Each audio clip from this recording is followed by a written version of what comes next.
And we are live. Welcome to the NBA Deeper Dive. It is Tuesday, February 6th. I am Josh Engleman. I'm joined by DK. We are brought to you, and that's not DraftKings, by the way. Don't get confused, folks. We are brought to you by Bet365. 6-game slate ahead of us. And honestly, there are a couple landmines on this one that I'm excited to honestly break down once again. So hit that like button, subscribe to the channel. Hit the notification bell so you know when everything goes live. Follow us both on Twitter. Twitter handles should be below our bodies, but I haven't seen that yet, so I'm going to hope that Jordan actually did that. What's going on, man? Welcome to the Stochastic YouTube channel. Yeah, excited to be here. I've been watching you guys for a while, basically since the start of Osmo. I remember back in the day you were doing the shows in the Excel doc. It's great to be here. This is going to be an interesting slate. I mean, we have a few teams that are very, very shorthanded, a few teams that we're still waiting on some news. So, excited to break it down. Tell everybody where they can find you. Yeah, so DK __ DFS. That's where you'll see me tilt on Twitter, and then on YouTube, DK DFS. There we go. Make sure you're following along, folks. We got a lot to talk about. Some spots we have nothing to talk about, and then some spots we have everything to talk about. It's going to be interesting. I loved yesterday's slate because there was basically no news. Everything that kept coming out was just exactly what we wanted it to be. Very little changes needed to be made, and we were done by 8. Today, I feel like we're going to get a couple really weird ones in that ramp up to lock and post lock. Yeah, I think Memphis is really the big one, right? Because they have 5-6 guys questionable. We could have another 8-man rotation. We could have 13, 14 guys active. The Luka news obviously is important too. Yeah. So. I was going to say, I think we could be live for 7:01 Luka out type stuff, which we'll see how that matters. I assume I don't have him, and I assume I am light on him in the same way that I was yesterday, and we could talk through that in a bit. But if I end up having a lot of him, I'll just make up something different. You ready? Yeah, let's do it. Here we go. Houston Rockets, 8.5-point dogs in Indiana. We have a 244 total on this one. So everybody knows, 3 games in the 215 range, 3 games in the 240 range. Very distinctly different slate, depending on which game you're actually looking at. For Houston, the big piece of information that we have here, Fred VanVleet is out. We don't really get a lot of Fred VanVleet is out type games, so sample size on this type of game, not very large. The leader in the clubhouse of guy that's going to replace the most of Fred VanVleet appears to be Amin Thompson, 4,100 point guard, shooting guard eligible. We have him with 85% ownership at this current time. The rest of the team, though, it's not like they're light on the ownership side. 25-ish to Alperen Sengun, and then call it 10 to 15 on Cam Whitmore, Dylan Brooks, Jabari Smith, Jalen Green. You're even getting a little bit of love for Aaron Holiday, and the dynamic between him and Thompson is interesting. Let's start at the top of all of this. How do you feel about Amin Thompson? Yeah, I mean, I think if he starts, he's probably the best play of the slate.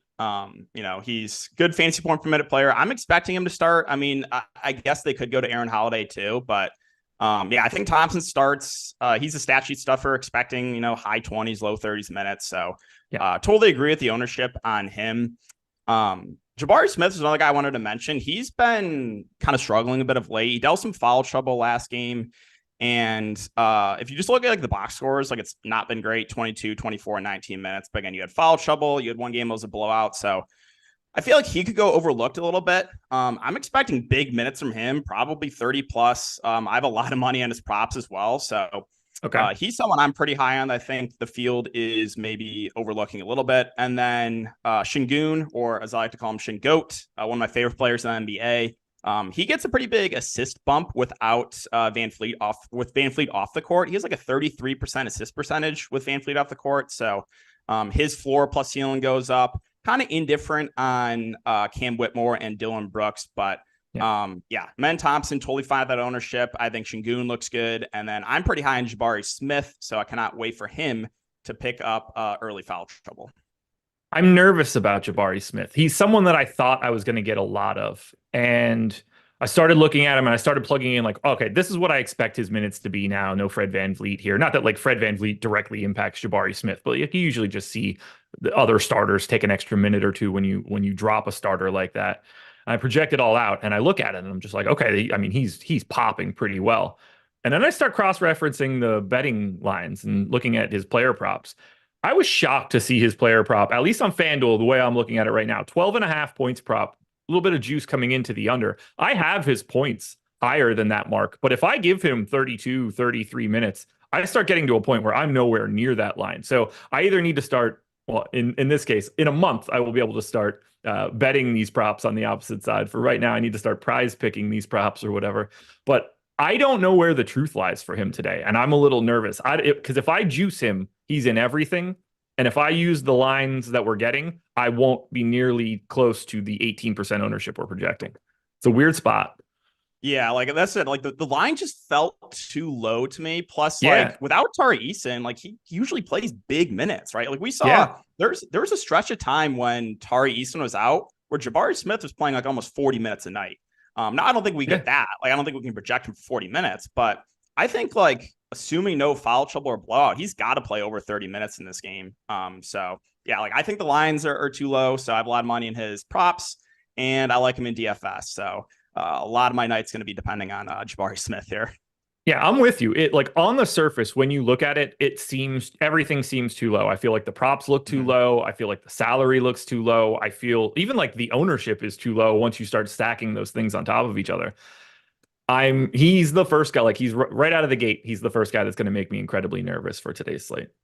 Do you think we're getting Thompson as the starter? Or do you think it'll be Holiday, but you kind of get like Thompson as a more likely closer? I think it's Thompson because who was out a couple of weeks ago? Amen Thompson got a start recently. I forget if it was Van Fleet out or if it was Jalen Green out, but he started a game in the last couple of weeks. So I'm pretty sure they're going to go to him. But if for example, they start Aaron Holiday, then it's going to be interesting to see where the ownership goes. I still think I would prefer Amen Thompson off the bench because I would expect them to like split the point guard position, but Holiday would be way more in play for me if he starts. If they start Amen Thompson, I think Holiday's more of just like a contrarian GPP play. Yeah, 3,300 for Holiday. Like is he a good fantasy producer? No, he's like a 0.75 guy. But I mean, there's a path at that price tag where it doesn't really take much, particularly on a 6-game slate. If his slate were bigger, he would fall by the wayside a bit. But I'm interested in the disparity between his ownership and Amen Thompson's. Like 85-5 basically right now feels a tad extreme. If not, I don't find that incorrect. Like I'm not going to get a ton of Aaron Holiday, but I do think the minutes volatility between the two of them should probably condense that range a little bit. Yeah. So if Amen Thompson starts, how many minutes do you think he plays? Like around 30? I gave him 28 just to try to be safe. It really, at that point, if you know he's starting, it really doesn't matter what you're projecting him for. He's going to show up. It's really then what you think of Aaron Holiday. Like, I think we like Amen Thompson today, no matter what happens. Maybe not at 85%, but like, even if he's not starting, you're still probably projecting him for like 24 minutes and he's still one of the better value plays. By the way, he started on January 21st against the Celtics. Okay. Who was out that game that he started for? Van Vliet. For sure.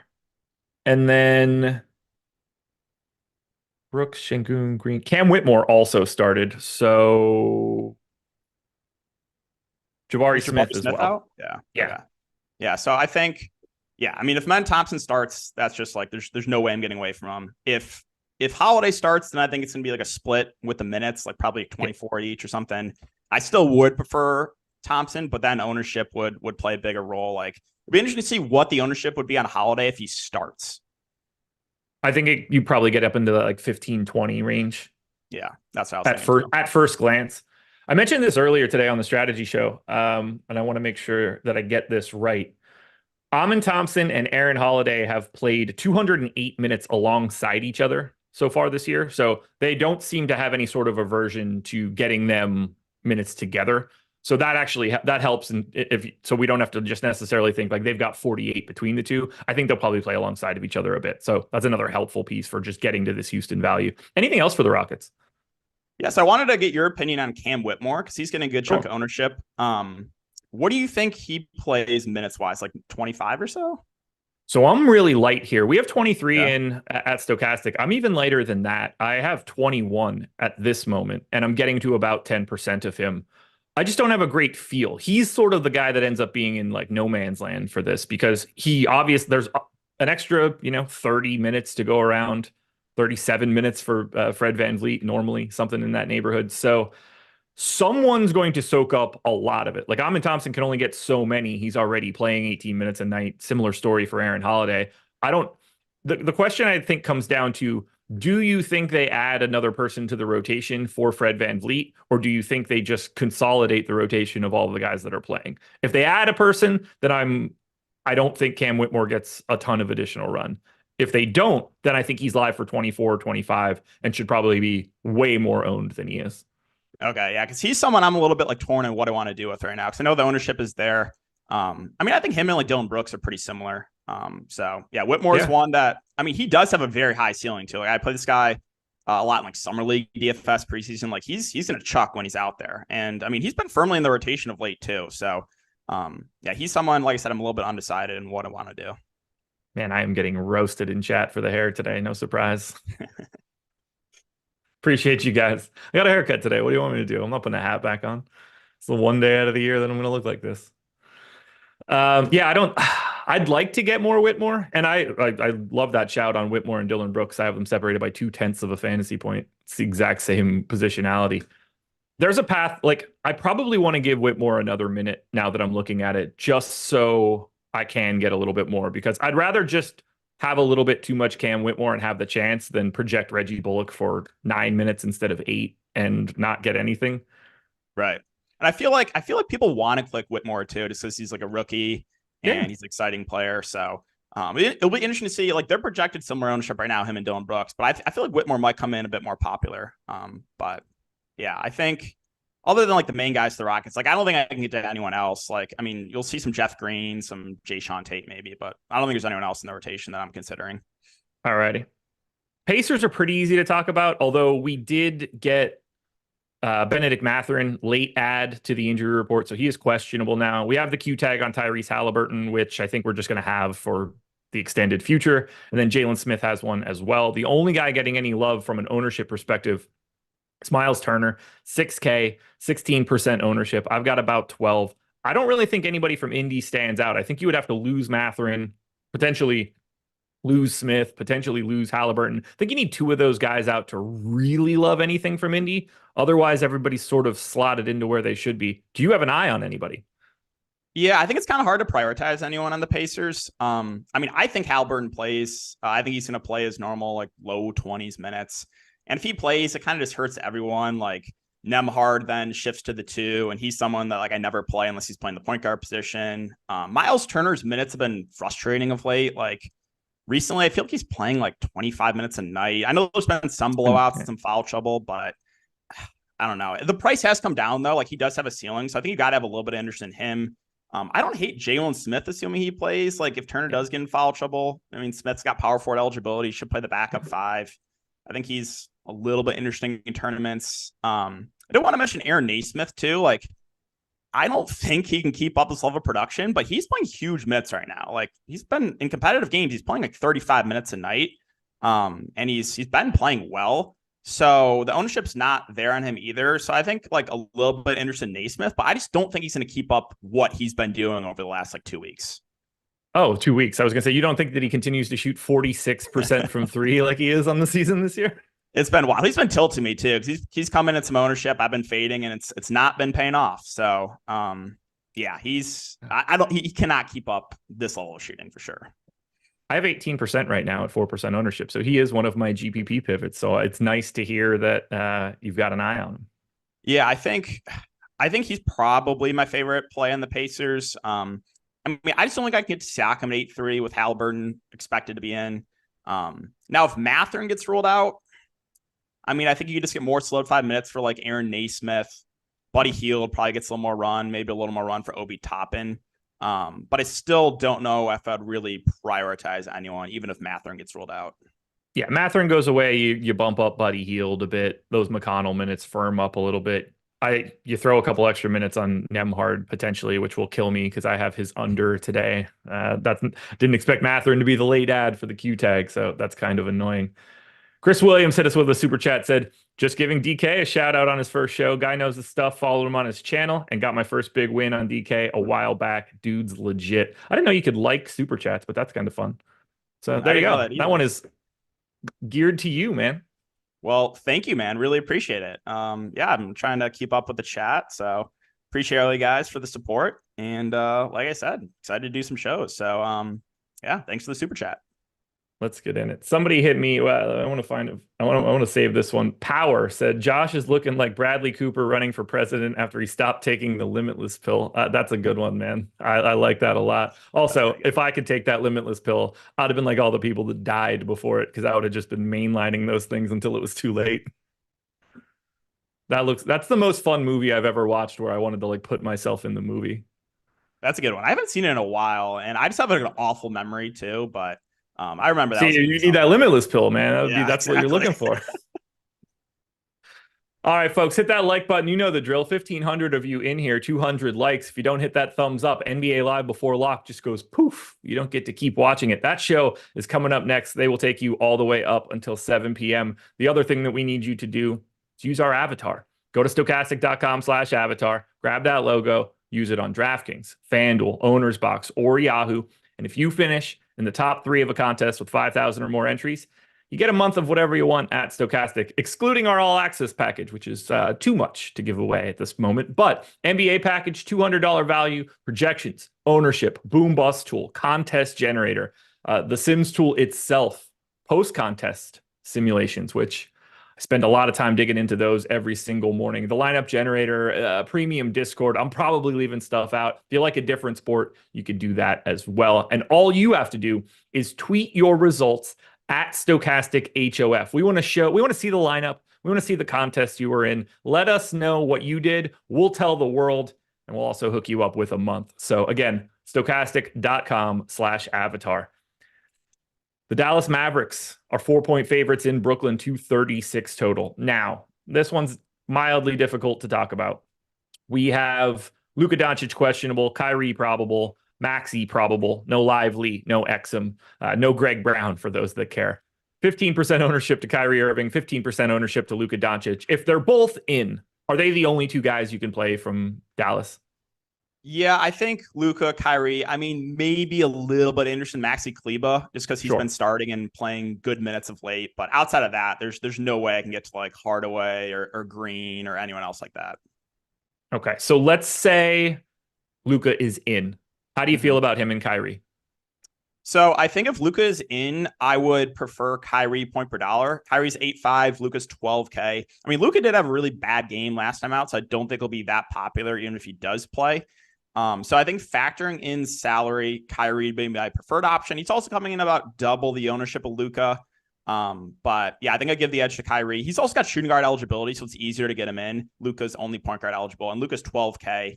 Now, if we do end up getting, like a lot of those Memphis guys getting ruled out, and we just have like more value, then Luka becomes more interesting because then I think he's easier to get to. But as it stands right now, I think I do prefer Kyrie, even with him being a little bit more popular. I've got 16% of Kyrie, so basically right with the field. I have 10% of Luka, basically right with the field. Now, I am way lower than everybody else on Luka right now. I only have him in for 36 minutes. And this is something I talked about on the deeper dive yesterday. When he and Kyrie have both started together, he hasn't averaged the massive amount of minutes that you've seen without him. It is like right around 36. And that sort of matches the prop market as well.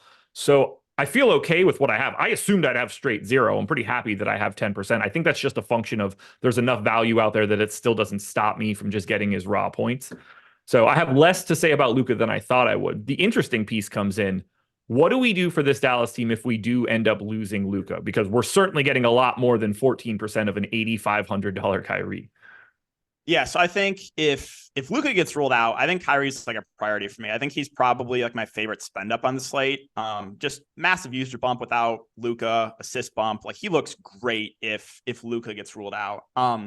And then unfortunately, like we have to consider some of these secondary guys. I've lost infinite money on Tim Hardaway Jr. this year. Not even kidding. Like every single time I play this guy, he just can't hit a shot. If I fade him, he goes for 40 to 50 fantasy points. So he's really, really been tilting me, but he would be in play. I think Josh Green would be a solid option as well at 5-1, but his price is slowly ticked up. So I don't think there would be another priority if Luka gets ruled out other than Kyrie, but you would have some other options that would be in play for me. Again, Hardaway 6'4", would probably play 30 plus minutes. Josh Green would get a usage bump. Don't think we can get to like Hardy. He's way too expensive at 5K. He would probably be in the rotation. And then like the wings maybe look a little bit better. Derek Jones Jr., Grant Williams, but still, I think there's better value on this slate. Like we'll talk about the Nets in a bit, maybe the Memphis Grizzlies, depending on who's available. But yeah, I think if Luka gets rolled out, the next two guys for me would probably be Hardaway and Josh Green. What about you? Hardaway for sure, because you're just going to be able to bump that usage in a way that'll bring him into relevancy. And then the position certainly works. Josh Green will certainly get a little bit of a bump, but he stinks all the time. That 0.7 fantasy points per minute. He's sort of already priced where he needs to be. These guys all have sort of prices where you're not really going to be able to squeeze out as much value. Like Jaden Hardy's already 5K. Even if you lose some of these guys and give them real minutes, we're going to have so much more value in Houston, in New York, in Memphis, that I think it's really just going to be Jam City on Kyrie and very little else. Yeah, I think that's how I'll approach it too. What do you think on what do you think about Kleber? Like his minutes have been way up of late, 34, 28 minutes. Do you think he continues to play like 30 minutes a night? I think they would love for that to be the case. I think they've got to be very, very nervous about his health when he does that. We've seen him break down in the past when he's tried to take on bigger minutes. I'm honestly surprised that he's played as much as he has over the past few games. Like 34 for him is usually a death sentence. I didn't expect him, even with 28 yesterday, I expected him to just be out today. So I'm surprised that he's even playing. Yeah, I really thought they were going to rest him because he's played huge minutes. I thought we're going to have to deal with like, Dwight Powell or Sean Holmes, but yeah, I'm surprised he's playing. I really thought like I was writing up last night. Like I thought he was a rest candidate for sure. I think, for them, I think they would love for him to be able to play 28, 30, 32 on it. Let's call it 28. Let's be optimistic. I think they would love that on a day-to-day basis, but I also don't think that's feasible for them long-term. They need to get him to the only thing that matters for Dallas is making sure that Maxi Kleber is healthy for the playoffs. I know that sounds insane, but like he is the linchpin for them to be able to do the things they want to do. It's not Dwight Powell. Yeah, no, he's a good NBA player too. Maybe not as much for like fantasy, but he's like a good rotation player. He fits Dallas well. He can guard bigs. He can protect the rim a little bit. He can shoot a little bit. Like he fits as the fifth guy on a team that needs people to just do their jobs when Luka and Kyrie are not doing their jobs. Totally agree. He's like a very poor man's tall Derek White. That's the second time I've used Derek White in this sort of instance, but like just he's the guy that makes the pieces fit together. He's a glue guy. Yeah. Yes. Glue. That's the word we're looking for. The thing that everybody has called those types of players for their entire lives. Yep. Now we get to Brooklyn, another stupid team for today. So Dorian Finney-Smith is out. Cam Johnson is out. Day'Ron Sharpe is out. Lonnie Walker is out. And that is resulting in healthy ownership to Royce O'Neal at 45%. Mikal Bridges at 35%. Dennis Smith Jr. at 30%. Can't wait to not have him yesterday, have him today, and have him suck today. 20% to Cam Thomas, 15% to Nick Claxton and Spencer Dinwiddie. I'll let you start wherever you want to go. What do you see from Brooklyn that stands out most to you? Yeah, so you have to have interest in Brooklyn today. Like they're going to run an extremely tight rotation. They basically played 7 guys yesterday. Once Lonnie Walker went down, they had a 7-man rotation. Also, I don't know if you saw, he got ruled out. He came back in the last 30 seconds of the game. Did you see that? No, I didn't. Yeah, he got ruled out and he came back in because someone fouled out. I think it was Cam Thomas fouled out. Instead of like bringing someone else off the bench, they just decided to bring Lonnie Walker in for the last 30 minutes. I don't know why. But yeah, Brooklyn, like I think you have to have a ton of interest. Starting lineup, I think they go Royce O'Neal in for Cam Johnson. Is Cam Johnson? Yeah, he's confirmed out. Yeah. So I think they're going to go Dinwiddie, Cam Thomas, Bridges, Royce O'Neal, Nick Claxton. And then off the bench, agreed, you're going to see Ben Simmons. You're going to see Dennis Smith Jr. And then like maybe a little bit of Trenton Wofford. They don't have any other options. So I think No, there's just a ton to like here. Sorry.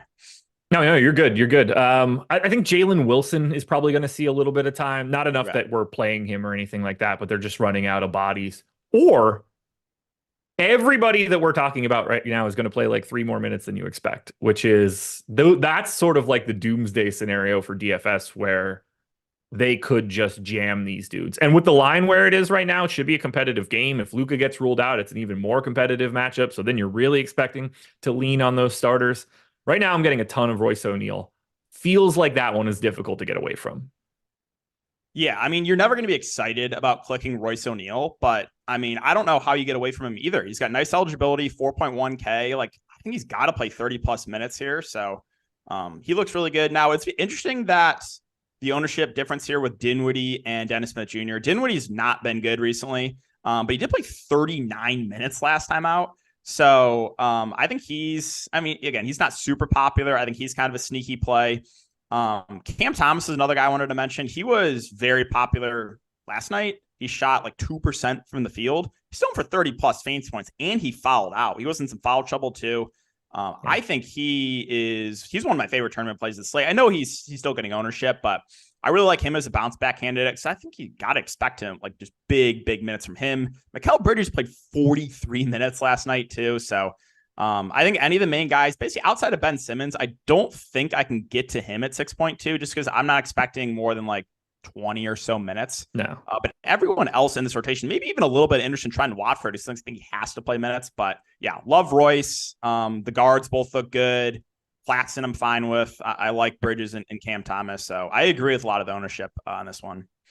I am over the field on all 6 guys that are getting the ownership. 24% of Cam Thomas to 18% ownership, 42 of Dennis Smith Jr. to 28% ownership, 36 of Bridges to 35, so it's close, 16 of Claxton to 14, 70 on Royce O'Neal to 45, and then 22 on Dinwiddie to 12. I just don't know how you dodge this Brooklyn value. It doesn't appear that they're going to play a lot of other guys, and I'm not entirely sure they have other guys to play, and that's usually a really nice recipe for some sort of DFS success. That said, I assume Ben Simmons will be the go-to guy, even though you can't really roster him. And they'll go to Harry Giles off the bench first just to really piss everybody off. Do we think, like, I don't think we can project Harry Giles for any minutes, right? I gave him 8 as basically just placeholder for insert random guy that plays a little bit here. He sneaks in during garbage time every once in a while. He played 8 a couple nights ago, 2, 3, what looks like about 10 seconds on the 27th of January. Nothing that I think you could confidently want to give him. But if you don't start giving some of these idiots minutes, like him or Jalen Wilson, then you end up having to give everybody 34 or 35, and then you're getting, then you just can't stop getting these guys. I think Claxton's the one guy that I feel like he's going, like, if he's not in foul trouble, he gets that. He had that 3-game stretch where he played 38, 38, 37. I think that's on the table for today if he's in no foul trouble whatsoever. Yeah, he played 19 first half minutes yesterday. I know that because I took his over first half array and he hooked me.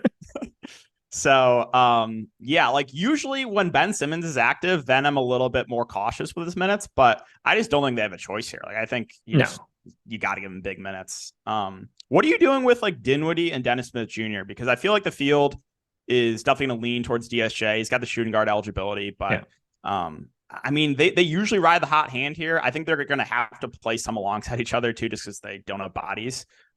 Curious what you're doing with those two. I have a bunch of both. I mean, yesterday they played basically the entire second quarter with each other. Dinwiddie didn't leave the floor. DSJ came on, 2 minutes in and then didn't leave it again.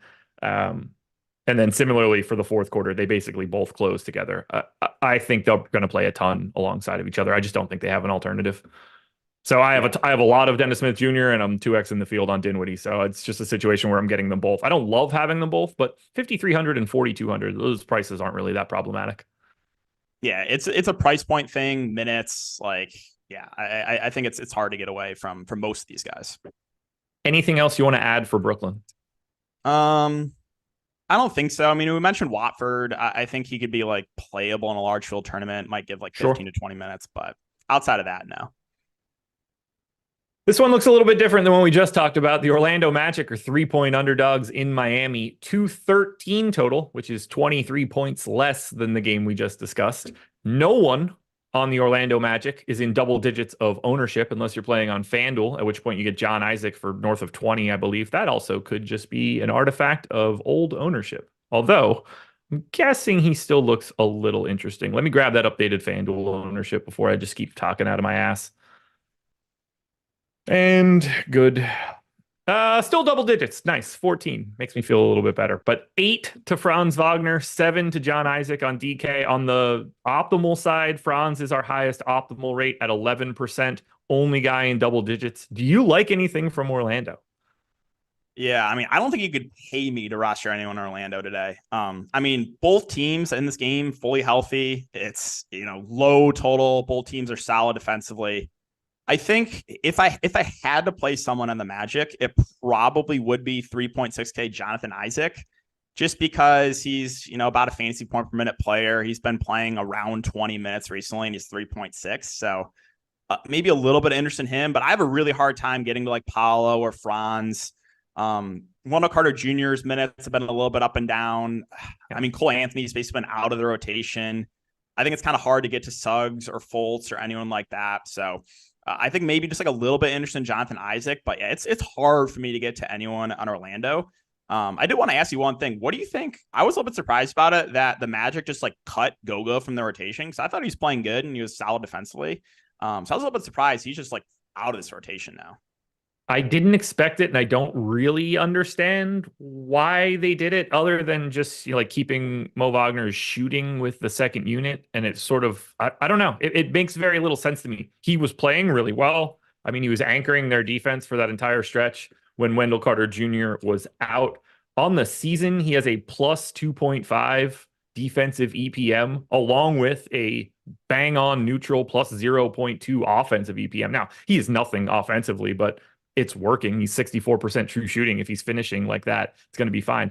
I don't get it. At the very least, like, don't you want to like try to turn him into something, or like you're either trying to showcase Wendell Carter Jr. to trade him, or you at least want to make Goga look more appealing. Now he just goes from a guy that was playing fantastic defense for a team that was doing well to nothing. So it makes no sense to me, and I don't really get it at all.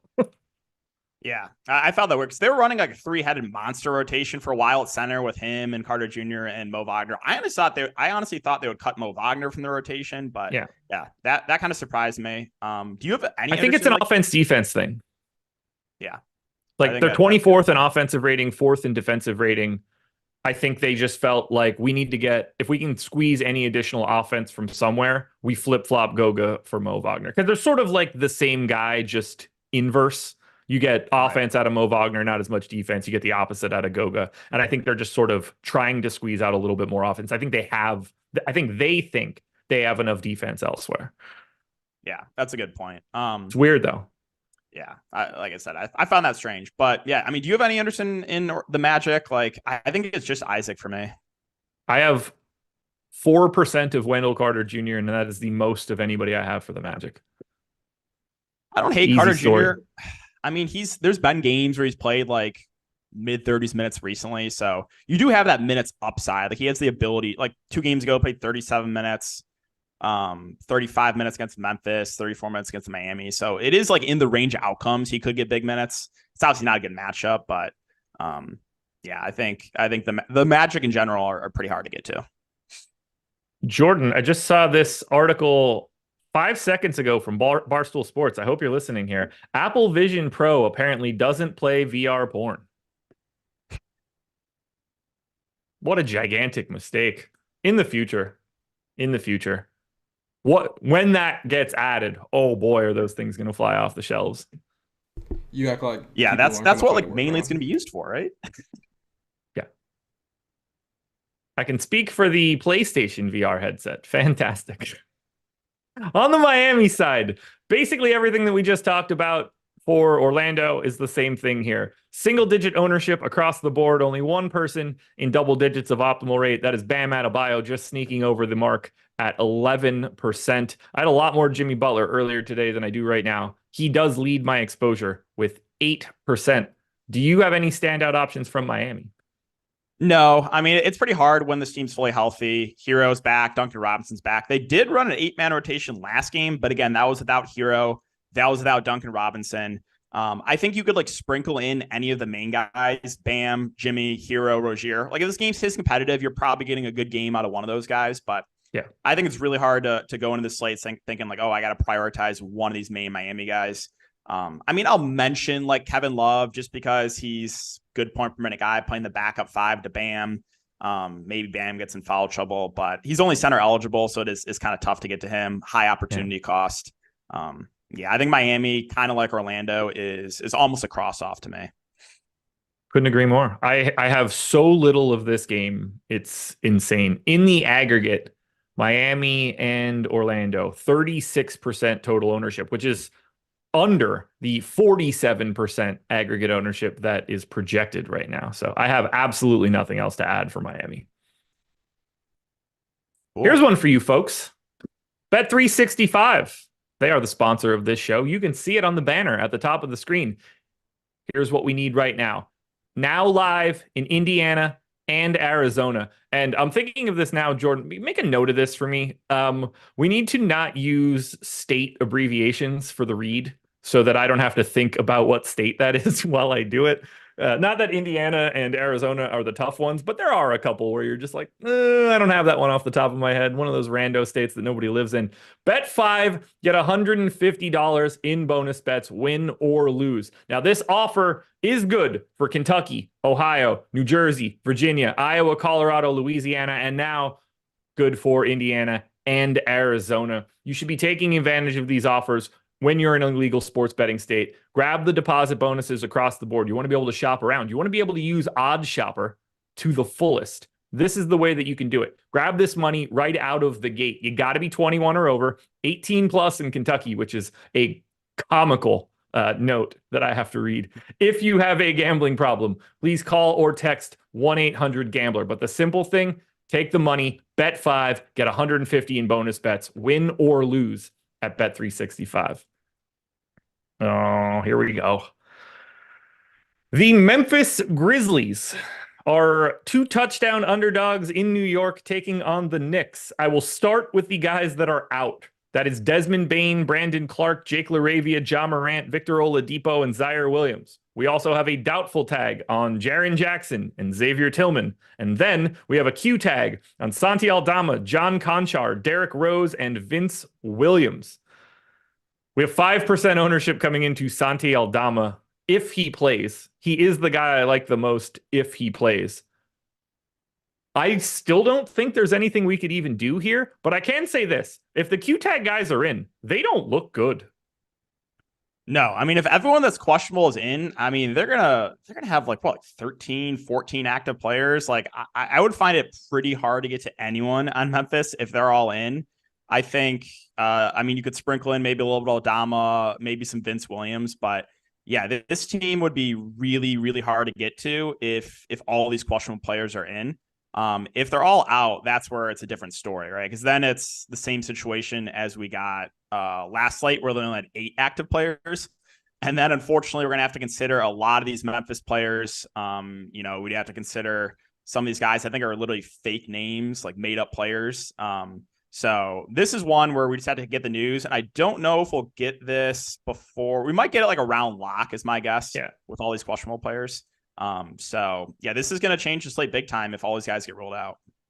So let's say we lose Aldama, Conchar, Rose, and Vince Williams. That leaves Roddy Jackson Gilliard, Kennard Hurt Pippen, Tosan, Trey Jamison. That's 8. So they'd be running that 8-man rotation out. At that point, though, Matt Hurt, 3,800, power forward center. Whoever starts at center, like you probably go back to Trey Jamison and hope he doesn't pick up 2 fouls immediately. 2 quickest fouls in NBA history. Like I'm looking at it, like 30 seconds, he's on the bench. I'm like, are you kidding me? I don't. What do we like if we lose everybody? Yeah, so if we lose everybody, you have to have interest in this team. I think the cheapest guys would probably be the safest, just because they don't need to do a ton at their salaries. Like last slate, I took a shot on Luke Kennard at low ownership because I was like, you know what? He was like sub 10%. I'm like, all right, I'm going to take a shot on him. Hopefully he can knock down some threes. It did not work out. I think like the guys at the top of the price range would be the riskiest, mainly Kennard and Roddy, because they're actually like rotation players on this team. Mm-hmm. I think Gigi Jackson will play big minutes. He would look good. I think like the main guys I would target if everyone's out would be Gigi Jackson, Scottie Pippen Jr. I would prefer him to Gilliard. I think they would kind of split the point guard position, and Pippen's just better point per minute. And then these cheap guys, Jemison, Tosan, and Matt Hurt. I was surprised to see the amount of minutes they played Gilliard in the first half, that last game out when they got their asses kicked by Boston. But they also played Scottie Pippen for a pretty comparable amount of minutes. That would be the exact same rotation, I believe. I don't think anybody flip-flops there. So it didn't go well for them last time, but at the very least, this Knicks team is a little bit different than the Boston Celtics. But yeah, I think they would have until we get news. It's going to be bad. Chance of staying competitive. Yeah. I wish there was more that we can dig into here, but like it's not that kind of situation. Also, 212 total, lowest on the slate. I've got 98.8 points for Memphis as the implied total, which I believe is the first time that I could remember seeing less than 100 this season. Yeah, I mean, it wouldn't be fun if all these guys are rolled out, but like I said, you're gonna have to probably play one of these guys for sure if they have eight guys active. The problem here is that I think that the Knicks might only have 8 guys active in Tibbs's mind.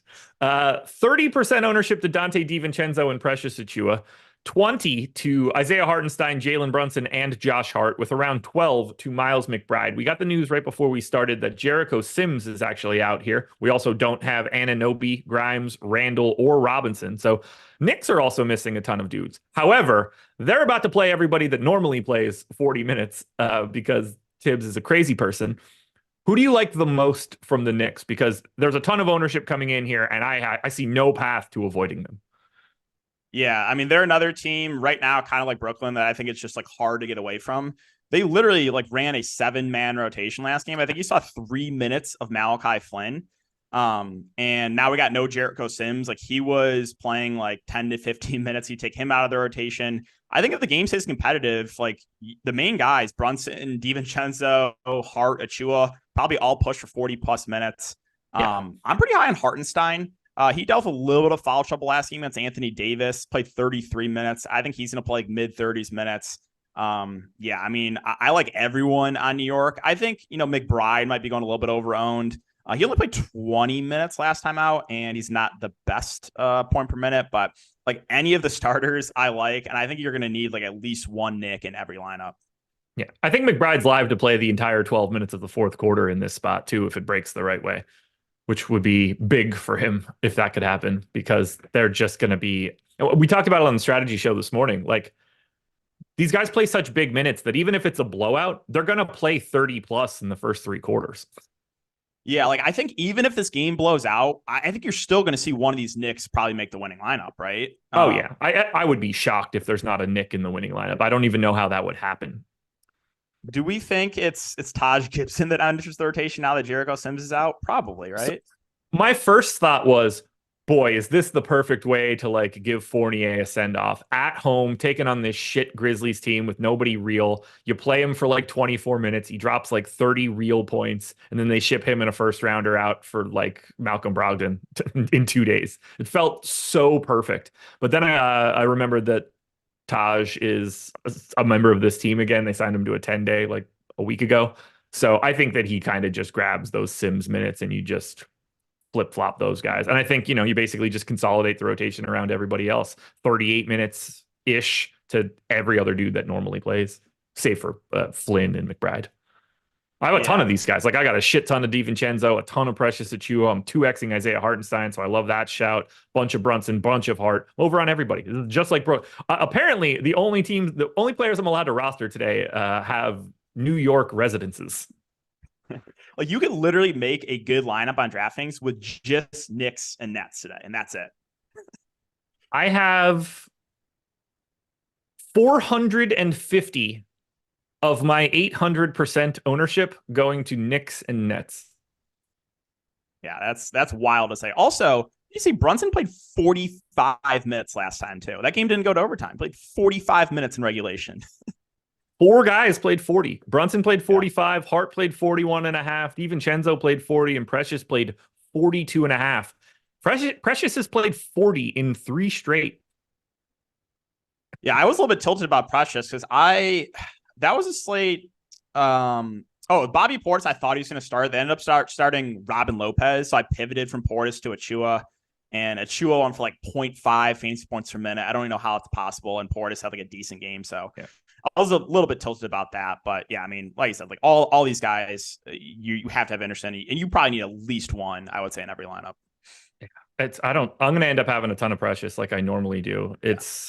And like this matchup against Memphis, I mean, they could roll out Gabby Sidibe instead of this Precious and it wouldn't make a difference. And they'd still win by 15. I got nothing else to say for the Knicks. Play the dudes that play 38 minutes a night. And play a lot of them because that's exactly what I'm doing. Like we have these guys we have a little bit of negative leverage on Dante DiVincenzo and Precious Achua. And I probably grabbed this, and I did grab this before the Jericho Sims news. So that's, I assume, going to improve a little bit. They just look really good.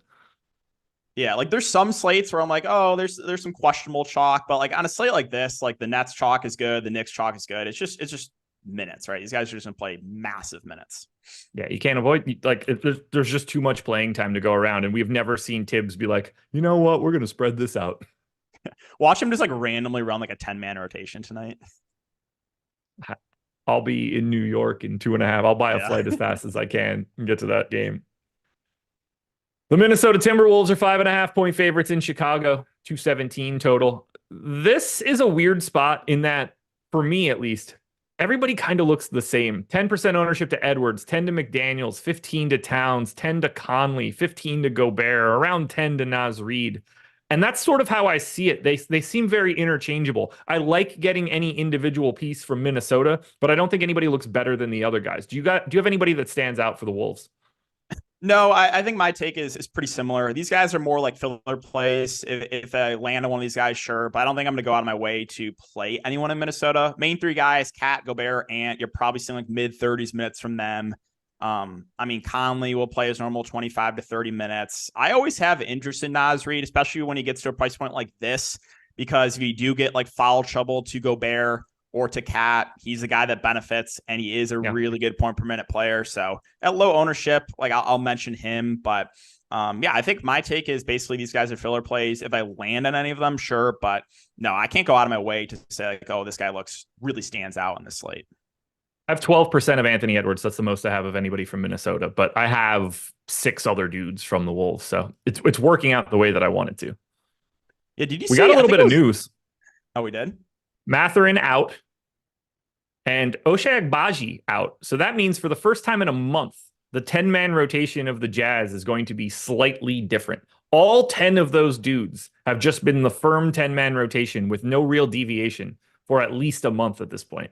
Now he steps out, and I assume they just throw like some other idiot in for 8 minutes. Probably throw like 12 THT minutes. in the rotation or something. Yeah, I don't think it's going to change. He's the one guy you want to be out. Yeah. What were you going to say? I was going to say, I think it was last game. Anthony Edwards started like 1 of 8 or something. He was like awful in the first half, and then he ended up with 45 fantasy points. So I remember I was watching that. He was relatively popular. I was kind of keeping an eye on it. I faded him. I was like, oh, I'm looking good. He had like 10 fantasy points in the first half, and then like 2 real life points or something. Ended up with 45 fantasy points. Yeah, 1 for 8 in the first half, and then 9 of 12 in the third quarter, playing all 12 minutes. 4 of 5 from 3, had 3 boards as well. Very, very, very different third quarter in comparison to that first half. Yep. Oh, Chicago. Now, this is a team I actually do have a little bit of. For the Bulls, we are waiting on news. It will be relatively important. Alex Caruso is questionable. That will have a bit of a trickle-down effect. Torrey Craig, probable. Dalen Terry, probable. Kobe White, probable. Only guy in double digits of ownership is DeMar DeRozan, just barely creeping over that 10% mark. I have 28 now. Caruso is only 4% owned. I've got a little bit of him. I've got some Kobe White as well. How are you feeling about Chicago? Because obviously the matchup is not ideal. Yeah, the matchup's not ideal, but these starters are going to play big minutes. Like that's another positive. And outside of DeRozan, they're not getting a lot of love. So I think like the main Bulls are good tournament plays. Vooch, Kobe White, Io, Caruso. I think Caruso's still questionable. So like that could even open up a little more minutes if he's out. Like you would probably, if Caruso's out, you probably see like Drummond maybe playing a little bit alongside Vooch. You'd get more on for Torrey Craig, probably Javon Carter. But yeah, DeRozan's like the one guy getting ownership. And I agree. I think he's the easiest to get to because the eligibility. But Vooch, White, Io, Caruso, I think are all pretty good tournament plays at their respective ownership. I think they every starter played 34 plus minutes last game. That is correct. Vooch, the low man at 34.5, upwards of 39 for Dosunmu. 3 straight games of 39 for Dosunmu. Yeah. So what do you think about those guys outside of DeRozan? Because they're not getting a lot of love. No, 5,600 is just so tough for Dosunmu, but like if he's going to play 38 minutes, like if we get Caruso out, then I think you could really project Dosunmu for like 39 minutes and he probably starts to be talked about a little bit, gets into that like 10-15% ownership range. Does that, the problem lies in who does that unlock? Is it Dalen? How do they move people up and down the positional spectrum? Is it flat 3K Dalen Terry? Is it Julian Phillips? Is it Javon Carter? All 3 of those guys are flat 3K. And if you feel like it's one of them, you could probably justify them. But I don't have any confidence in who that guy is. So I think we end up losing out on anything. And then it becomes the only guy that you could really get to is Torrey Craig. And I don't think anybody is happy about that. Yeah, like I think it would kind of be spread out from those like bench guys. So I still don't think I could like prioritize anyone if that happens. Okay, so Carlisle on the radio in Indiana today said Halliburton could have went back in against Charlotte if needed. Should we be expecting a couple extra minutes out of Tyrese Halliburton today? Does it even matter? When did he check out in that game? Do you know? That's a great question. Let's take a look. Indiana, they were up 16. He played his third quarter rotation and then just never saw the floor again. So in theory, if what Carlisle is saying is to be believed, if that game is close, Halliburton plays 25, 26 minutes? Yeah, that's what I would say. Probably another 5 to 6 minutes. I still don't think you can do. I mean, the price has come down on him, but I still don't think you can do that, especially on this slate when you have other guys in that price range that you can expect like huge minutes from. Like Brunson's a little more expensive, but you can expect like 40 minutes from him. Yeah. Some of these other guys like mid 30s minutes. So I still don't think I get to Halliburton, even if he does see a slight uptick in minutes. Even if you say that he's getting 25, at 8,600, you're basically asking him to be a 2 fantasy point per minute guy for you to be like, okay, that worked. And that's, you're threading a very thin needle at that point. So I don't think that that's anything we could do yet. We would have needed to see his price come down a little bit more to like want to take that flyer. Yeah, like you need like an insane outlier game from Halliburton for him to like make a winning lineup tonight. 2,300 people in the door, around 400 likes. You guys know the drill here. Hit that thumbs up. Let's run it up over 500. You guys don't want to miss out on seeing live before lock. One of these days, everything that I say is going to end up being true, and that like is going to create the ability to see that show. I might have been lying about it over the past few weeks. It's possible. I don't know. I can't be totally honest with you guys, but one day it's going to be true, and you're going to be left thinking, I should have listened to Josh. And that is not something people say on a regular basis. What people do say on a regular basis, though, is sign up for the Stochastic All Access Sims package. That's the best thing you could do. People say that all the time. You can get NBA, NFL, MMA, PGA, and baseball all in one package. Now, it's normally $550 a month. It's pretty big. It's a car payment. It's like a Honda Accord. But if you want to save $150 a month, all you have to do is use our avatar as well. That drops the price to $399.95 and gives you access to every single thing behind the paywall at stochastic.com. You can get all of that by clicking the link in the description right now. Final game, late night hammer, so to speak. Oklahoma City, 3.5 point favorites in Utah. 239 total. For the Thunder, a million dudes are questionable, but the 2 that matter most are Jalen Williams and Jalen Williams. Jalen Williams did go through shoot around. I don't know about Jalen Williams going through shoot around, however. Yes, I'm trying to make that as complicating as it possibly is. But if we get the real Jalen Williams back, what stands out to you from OKC? Because we have 26% ownership coming into Shea. Yeah, so if the good Jalen Williams is in, I think it would be kind of be hard to get to any like the secondary plays like Giddey or Dort, right? Like those are guys that I would have interest in if Jalen Williams ends up being ruled out. But I think he's going to play. Shea ownership, I think it's fine. I think if we start getting more value, that ownership will jump up a little bit just because people have more salary. I mean, it's a really good matchup.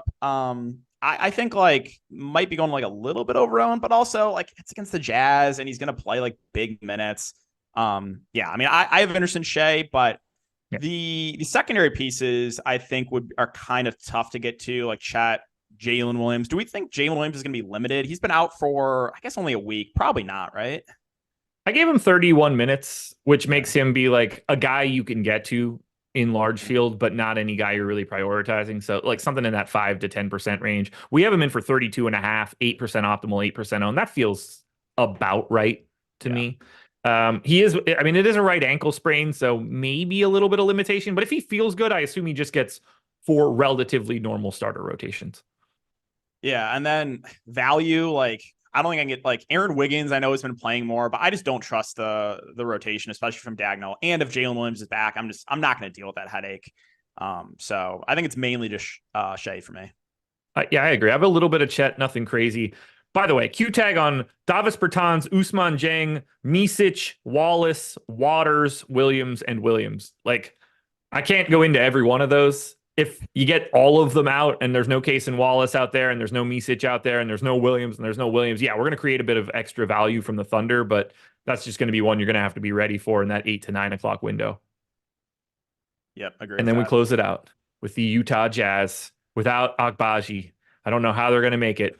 Single digit ownership to everybody. I'm just going to read it down the line. This is Sexton, Collins, Clarkson, Olynyk, George, Dunn, and Markkanen. 5, 6, 6, 7, 8, 8, 6. I feel like reading off a phone number. Everybody's in single digits. They all basically look the same. I don't really think that Agbaji being out is going to be a major change.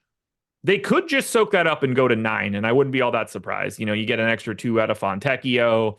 You could always play like Walker Kessler and John Collins alongside of each other for a minute or two, start knocking people down the positional spectrum. Maybe you just get a little bit of THT, or maybe they finally decide to play Taylor Hendricks for a couple minutes instead of just letting him rot on the bench. Do you like anything from Utah? No one I'm like when I'm out of my way to play. Also, this team's really been pissing me off with the rotation, at least. Like with Colin Sexton and Jordan Clarkson, I haven't got these guys right in years. Like if I play Sexton, it's Clarkson. If I play Clarkson, it's Sexton. There was a game where I played Sexton recently. He played 17 minutes. Like the rotations for the Jazz, like basically the only guy you can expect big minutes from right now is Lauri Markkanen, and he's priced at 8.6. So I think that's about right. Like I'm not going to say no if you want to go get Lauri Markkanen.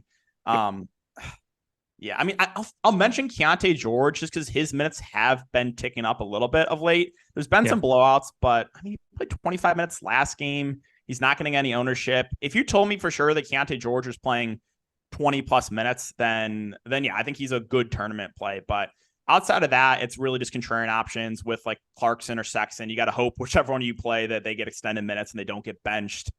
You know, Collins and Kessler splitting the center position. Yeah, I think on a normal slate where we don't have like a lot of pretty good value plays, I'd have a little bit more interest in Utah. But right now, I think it's just a little bit of interest in Lauri and a little bit of interest in Keontae George. Yeah, Markkanen would be the guy I would want to get to more than anybody else here. We got to remember, it's a terrible matchup. OKC per dunks and threes, 5th in offense, 5th in defense. The pace is there, but like Utah could have a little bit of trouble in the creation department. I'm basically just like the ownership. I'm just sort of scattered across these guys. You get random filler Utah dudes, but not much going on for me for the Jazz, which means that I really hope that I'm just in first before that game starts, because I'm not going to have the things I need from it just in case somebody goes crazy. Yeah. I mean, all right. You're good. Go ahead. I was going to hit the super chat. I was just going to go ahead first. Yeah. I was just going to say, like, there's no one that I don't think is going to like, unless this game goes like overtime or something, I don't think we're going to see like a huge score from anyone in the Jazz, just from the rotation that they run. Corey Shea hit us with a super chat. I'm gonna hit you with it right now, and then we're gonna get out of here for live before lock. Said late to the party, top 20 plays at each position. So let's lead it off. Who is the top play for you at point guard for today? Okay. Point guard. I mean, I'm probably just gonna eat the chalk with Amen Thompson. I think it's pretty hard to get away from him. I will give a different name for you just to make it easier and say Dennis Smith Jr. Okay. Shooting guard, I'm going to say, I know he's still getting some ownership, but I'm going to say Cam Thomas. I think he's a nice bounce back candidate. He shot like literally 2% from the field last time. So I'm going to say Cam Thomas. All right. In this spot, I'm going to take Dante DiVincenzo. And you're allowed to repeat me, obviously, if these guys have an MPE. Small forward. I'll take the minutes with Josh Hart. I mean, he's played 40 plus minutes, or around 40 minutes. So I'll say Josh Hart. This is the spot where I will take Royce O'Neal. I do like some Royce too. Let's see. Power forward. I mean, Precious, right? He's going to play huge. I know we're saying a lot of chalk, but Precious for me. I mean, that's the right way to answer these questions, in my opinion. You find the lower owned guys elsewhere, but these are the best plays for tournaments that we are naming. We are not naming like 2% owned type dudes. These are guys you'll need to get to. Power forward, I feel like I have to name Precious in this spot just because he's going to be is a guy that I have a ton of every night now that he's playing these 40 minutes. So I'm going to join you on Precious. That sounds terrible. And then center, I'll say two guys. I'm pretty high on Hartenstein. I feel like he's going a little bit overlooked right now for New York. And then Alfred Şengün, I think his floor plus ceiling goes way up. His assist numbers go up without Van Fleet. So those two I'll say at center. Well, Precious is my most exposed center. The next guy that I have is Isaiah Hartenstein, and the third guy that I have is Alperen Şengün. So it looks like we nailed that one. Anything else you want to add before we get out of here? No, I think that's it. Again, we got to keep an eye on the Luka news, right? If he gets rolled out, Kyrie looks great. And then we got to keep an eye on the Memphis news. We could have another 8-man rotation if all those questionable players are out again. There we go, everybody. Thank you for joining us. Don't forget to follow DK at DK__DFS on the Twitter or X or whatever you want to call it. Great show, man. That was fun. Yeah, that was a lot of fun. Hopefully we do it again soon. Absolutely. Shout out Bet365. Shout out Jordan. Stick around. Hit that like button. Live Before Lock coming up next.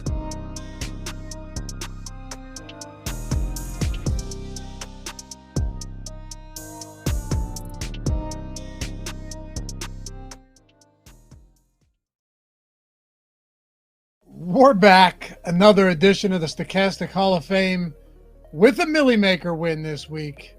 And all you got to do to get involved, get up here, inducted into the Hall of Fame yourself, and get a free month of any Stochastic package of your choosing up to $200 value is download the Stochastic profile picture at stochastic.com/avatar. Tweet your wins at Stochastic HOF. As long as you finish top 3 in a field of 5,000 or more, doesn't matter how much you win or how much it was to enter. You are locked into the Hall of Fame, locked into a $200 package over at stochastic.com. And let's kick it off with a big one. It's our own Steve Buzzard. The Sims were on fire this week. Thankfully, Birdie decided not to run back any further on that final play. This is fitting, given that Steve Buzzard was integral in creating the Sims tool that we have and he used to win a millie. Also, one of the craziest ways to win a millie on a negative 3-yard kneel down for Brock Birdie at the end of that game. Steve winning by 0.1 in the millie. And next up, another big one. We've got JK. Thanks for the content. If only Clay would have hit one more 3 before fouling out, we could have had all the glory. Still, $20,000 win, second place for Skull Crusher. Ain't bad. Brett Shoup, another Hall of Fame jacket. Shout out to all the guys on the strategy show, Deeper Dive, and Live Before Locks. Sim City, baby. $5,000, second place for Brett.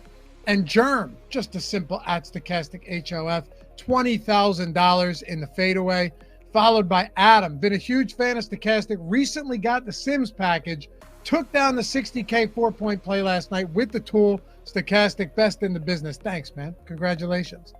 And Namdi, back on fire, second place in the 7.5K mini max. Shout out to Namdi. We've seen him a few times recently. John Good, been a Stochastic member for a long time, finally decided to try the Sims tool, and this happened on the first night using it. Best in the biz, fellas. Fantastic addition to the community. Second place with the avatar. Lil Soupy, first place with the avatar as well. Makes it feel good. Thanks to Stochastic. Your pre-lock streams are incredible. From Julian, $500, second place. Rocking the avatar himself. And Mr. Tachyon? Yeah, Jordan? Is that right? All right. $1,500. Forgot to post this earlier, but thank you for your NBA DFS tool. Congrats, man. Followed by Taryn at Stochastic Hall of Fame, $750, first place in the 15K fadeaway.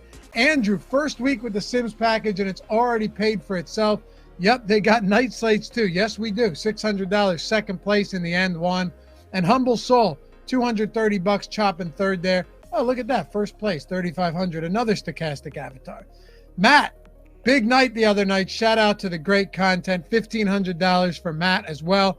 And then you've got Crypto Colazzo, $150 and $250 in the hot shot and the high five. Johnny B decided to tail Eric on the Hardman play.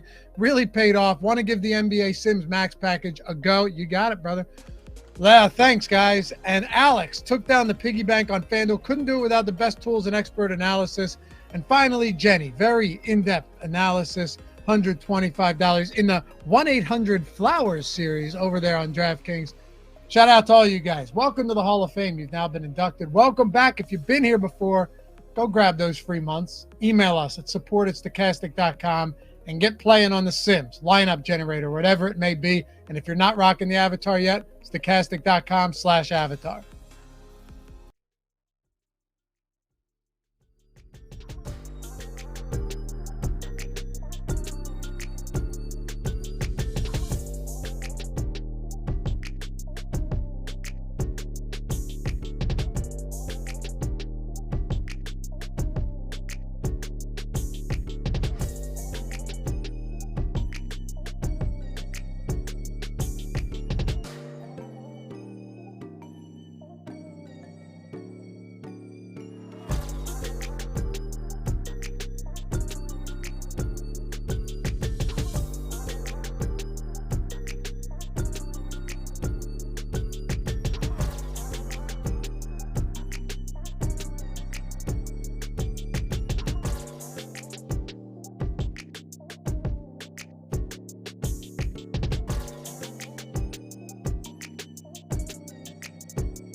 The gate, I carry the heat for you. First mixtape solo got inherited before you. Credit my T for you. G for you. Put Compton on my back when you wasn't even soldiers. It's good stuff. What's going on, everybody? Welcome to NBA Live Before Lock, presented by Bet365. I'm Eric Lindquist. Smash the like button, if not for me, if not for my co-host, Mr. Matthew Belman. He said to call him Matt, so I will do as much. But my guy, Matt, we're going to be talking through this one, but we just had an introduction to Mr. DK DFS. My guy, Dan, awesome to see him here in the streets. Great analysis. One of the sharper guys in this entire industry. Think you're going to love his analysis on the deeper dives going forward. So hopefully you smash that like button for him. If you enjoyed it, please let us know, because again, just so happy to have him on board. But I'm also happy to have my guy, Matt Belman at Fantasy Tips. Matt, over on the Twitter/X/ whatever Elon calls it these days. How you doing, my dude?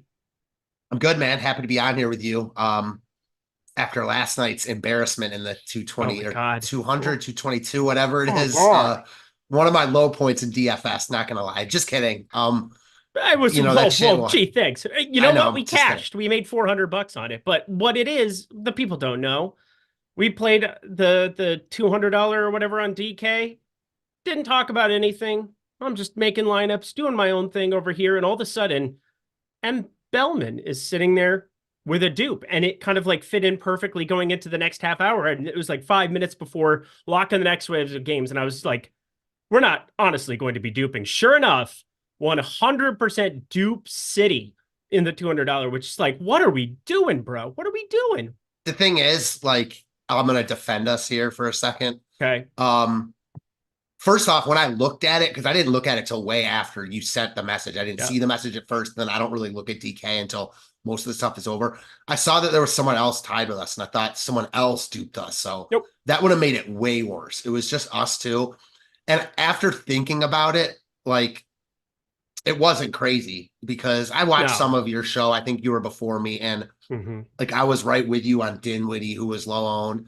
39 minutes of Dinwiddie. 39 minutes we got from Dinwiddie, and you know what he did with it? Absolutely jack diddly squat squadoo shit jack. I still would go back to that, obviously, but then the Charlotte guys I liked a lot. I mean, it wasn't anything like crazy, like, and it was a short, small field contest. Like, it is what it is. That stuff will happen. It was a good lineup. I'm sure we were one of the top Lonnie Walker lineups. Had to have been. So that sucked for us. He was high owned. What are you going to do? Oh, yeah. Brandon Miller, we though. win. We tie for the win, obviously going to DSJ instead. DSJ just smashes. Oh, yeah. That's neither here nor there. Yep. The only thing that gave me solace there was like a lot of people played Lonnie Walker over DSJ. So like that is what it is. Brandon Miller, though. Oh, my gosh.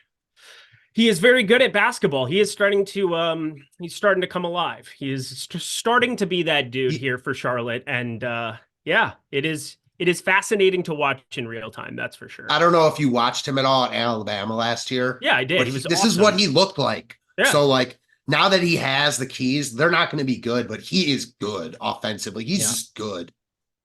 He had some stuff also during that NCAA tournament. I think he could have showed out a little bit more. Didn't seem like he was paying attention to basketball at the moment, which was probably a good thing, but seems as though he's just focused on ball right now, and he looks pretty darn good. We've got some super chats here as we get going. We got Jordan Klein here with us for the next 48 minutes, which we are all so very fortunate about. Again, smash that like button. What is it, Jordan? Why are you looking at me deer in the headlight? What's going on? What's wrong? Okay. Are you staying warm? It's okay, Birdie. It's fine, Birdie. You know what I'm talking about? Oh, is that Dumb and Dumber? Oh, we actually have the Birdie promo going too. That's a perfect segue. Let's do that right now. Sign up using the link below. Promo code Birdie. It's okay, Birdie. 25% off your payment of any PGA DFS subscription. Yeah, we're talking the lineup generator. We're talking the Sims. Promo code Birdie. BIRDIE. If you can spell that, you can get 25% off the lineup generator or Sims for the PGA DFS package. Awesome stuff here with our golf product. I'm going to be throwing out a video or two over on the X at Eric Lindquist. If you go follow me over there, I will be doing that here for the waste management, which is going to be absolutely bonkers. Always one of the best tournaments of the entire year to watch. But we got some super chats right from the get-go before we start diving in. What's up? Dumb and Dumber, right? Say that again? Like the Birdie. Oh, no. That's pretty Birdie. Well, Polly want a cracker? Yeah. But yeah, it's close. Okay. Sorry. I like that you brought my brain there because, again, I didn't see two Birdie things going on simultaneously there, but such is life. Anthony Masili, you already answered that one, I believe, on the previous show because I was catching that. Obviously, watching my guy DK. Ace of Spades, $2. DK tiers, I will pull that up here as well. And then Minnesota Jur, $2. Lindy, please break down the Wolves projections. Thank you. Happy to make it work, my friend. Let's do the Minnesota one. Let's take a look here. Oh, man. Well, you have high upside options in Gobert, Towns, Edwards. You can pretty much play them on just about any slate at their current prices, and they're going to be just fine. I'm not really getting to them considering the game environment. 111 total. We have so many mispriced players on today's slate, so many pieces of value to get to, and then mid-tier options to just stand out. But is anything from Minnesota a priority for you at all today, Matt? Yeah, one guy. Actually, I think you could make a case for all their guys as like pivot options. I really like Gobert here. He's so cheap. He's like at his price low. He's playing well right now. He's one of these guys that kind of goes in waves also. He'll play really, really, really strongly for however long. Then he'll come back down to earth. Then he'll start playing really well again. And you'll see his price tag fluctuate. It's at a low and he's playing well right now. I like Gobert a ton here. I also really like Ant. I wrote him up today as like he was the highest graded leverage play on the entire slate. Now he's second to Terry Rozier. Whenever you can get someone as good as Ant, that low owned coming in with leverage, I'm interested. I know DK mentioned this on the last show. Like he started off last game with 8 fantasy points or 10 fantasy points in the first half, finished with 45. I love going back to guys like that. I'm talking myself into Ant, like the more I talk about it, because it's easy to afford these guys. It's just the positionality that makes it really hard to get to him. Well, yeah, it's also just, there are guys like Bridges. There are guys like Dante DiVincenzo, and you're saving a little bit of money going to them, and it's pretty darn close in terms of projections. So That is kind of what it is. Alex Caruso available to play here on Tuesday. That is good to know. Jalen Smith, Tyrese Halliburton both playing here as well. All good things, my friends. I think we're pretty much getting all the news that we're really going to need here as we start breaking it down. DK tiers, got that pulled up here from my guy, Ace of Spades. Tier 1, my friend. Let me just fire this off. SGA, going to be by a mile. Tier 2, Kyrie and Anthony Edwards, the aforementioned Anthony Edwards, pretty darn close to each other, ever so slightly Kyrie. Tier 3 is the closest thing I've ever seen. It's like within 0.15 fantasy points between Kat and Pascal Siakam. Tier 4, pretty noticeably Dante DiVincenzo, even over Mikal Bridges. Tier 5, Jalen Green. Tier 6, Precious Achiuwa, my precious. Going to be a fun time talking through the Knicks situation, which I did over an article form earlier today. Check out mine. Check out Matt Bellman's article that he's firing up every single day as well. One of the top high stakes guys that exists on DraftKings.com. So really fun stuff over there in the article department on a day-to-day basis. But hopefully that helps you out, my guy. Corey Shea, $4.99. Eric, your boy, helped me win 2K plus tonight. Never cracked it and have been playing forever.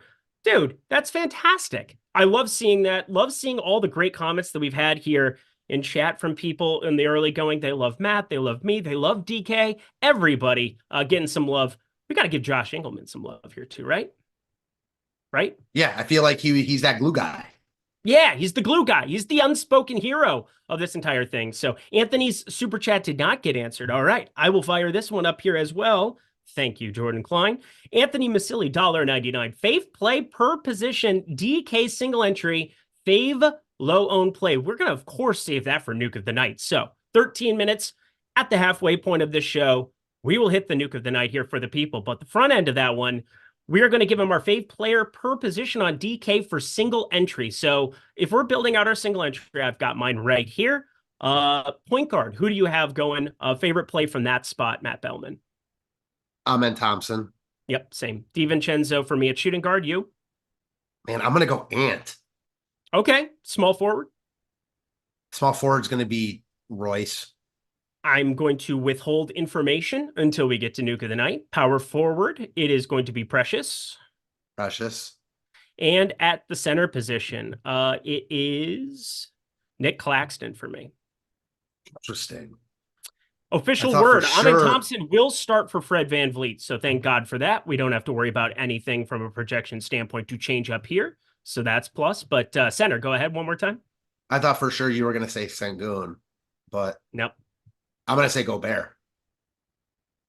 So Sengun is obviously in a phenomenal spot, Indy second in pace in the NBA this season. And this has more to do with the fact that he is a 9K option here at this point in time, buying in an absolute high point. And there's a couple of pieces that I kind of like here. I see the assist rate definitely taking a nice step up here without Fred VanVleet. There's no doubt about that. But 9K at this point in time, there are some options to get a little bit different with that. I'll put it that way. We'll get to center as we start going through this slate a little bit more. But as we start to dive in on everything, we answered all those super chats. Again, love seeing the win by Corey Shea. Love getting all of the comments from everybody here as DK has been added to the team. But is there anything you really want to like dive into before I start walking around the place, talking through some of the larger pressure points of this slate?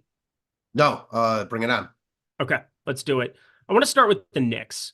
So Tom Thibodeau has no regard for human life. Like, can we establish that? He doesn't care about you or your family or anything. If you are a starter on his basketball team, you are liable to get ran through the ground, not into the ground, through it. And these minutes are just absolutely absurd. But there's a couple of things that I really want to ask you about because I think they really matter to this slate. And they're the obvious ones. Obviously, we're going to be playing some DiVincenzo. Obviously, we're going to be playing some Josh Hart and Precious Achiuwa. But specifically talking about Jalen Brunson and then at the center position, Isaiah Hartenstein, who are going to be backing up these guys? And if they're up 20 in the fourth quarter, who do you see being that closing lineup? Because for me, there are some interesting tournament plays here on the New York side if you're trying to get into that bench whatsoever. Like based on what you first said, though, why are you trying to get into their bench? Because they're $3,700 and $3K flat. I get it, but like you asked me who I think their lineup is if they're up 20, probably their same fourth quarter lineup. Like, unless it's like a 40-point game, or unless it's like a 30-point game that has evolved to 20. If it's like 15 to 20, I think these guys are playing until like probably the last 6 minutes. I have a Miles McBride problem today. Yeah, that makes sense. Like, he's not low owned though. No, he's 13%. That's pretty low owned on this slate. Yeah, you're right. He's not high owned either, for sure. He's closer to low owned than high owned. Anytime you get a guy under 15%, I'm with you there. And I will say, he was like chalk the last slate. My biggest problem with him is the positionality. I just talked about it with Edwards. Same thing applies for him. If you're playing him over a Dennis Smith Jr., which I don't hate, but DSJ projects better for sure. I hate going to these plays like Dennis Smith Jr. that killed us last night, and now just locking him in. That's just like I hate doing shit like that in life in general. I will say though, DFS. So here's where I'm coming from. Everybody looks at the last game against the Lakers. They didn't play on Sunday. They didn't play on Monday. I'm just thinking about this from a real life perspective, from a Tom Thibodeau perspective, and also like how much do they actually need from these starters perspective? If it's like a 10-point game in the third quarter, do they really just put the foot down on the gas here? Or does Miles McBride get more normal rotations considering, you know, this is now removed from that Lakers game, which is always expected to be competitive. It was like the primetime Saturday night event of New York there. It was, you know, obviously one that they had 2 days of rest on the backside of. But if you go back previously to the game before the Lakers game, facing the Pacers at home, you got 29 minutes out of Miles McBride with the identical 3 guys out, OG Anunoby, Julius Randle, and of course, the guy who opened it up, Quentin Grimes, for him. So he's a 0.82 fantasy point per minute guy, 0.83. I think we're going to all be playing some Amin Thompson, but like, if I'm going to access more of these ceilings, like if we're going to talk about SGA a little bit later, if we're going to talk about, you know, Şengün for you, perhaps at the center position, Kyrie Irving, who I really, really like for this slate, I think getting to a little bit more of him as a contrarian option, 3,700, and getting away from some of this other ownership that is coming in from other spots makes a lot of sense today.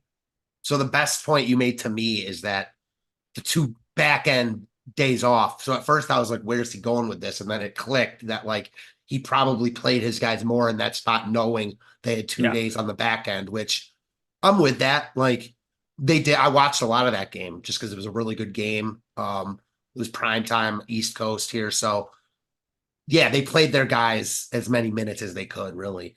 They weren't even like that great, but they just played so many minutes that they got there.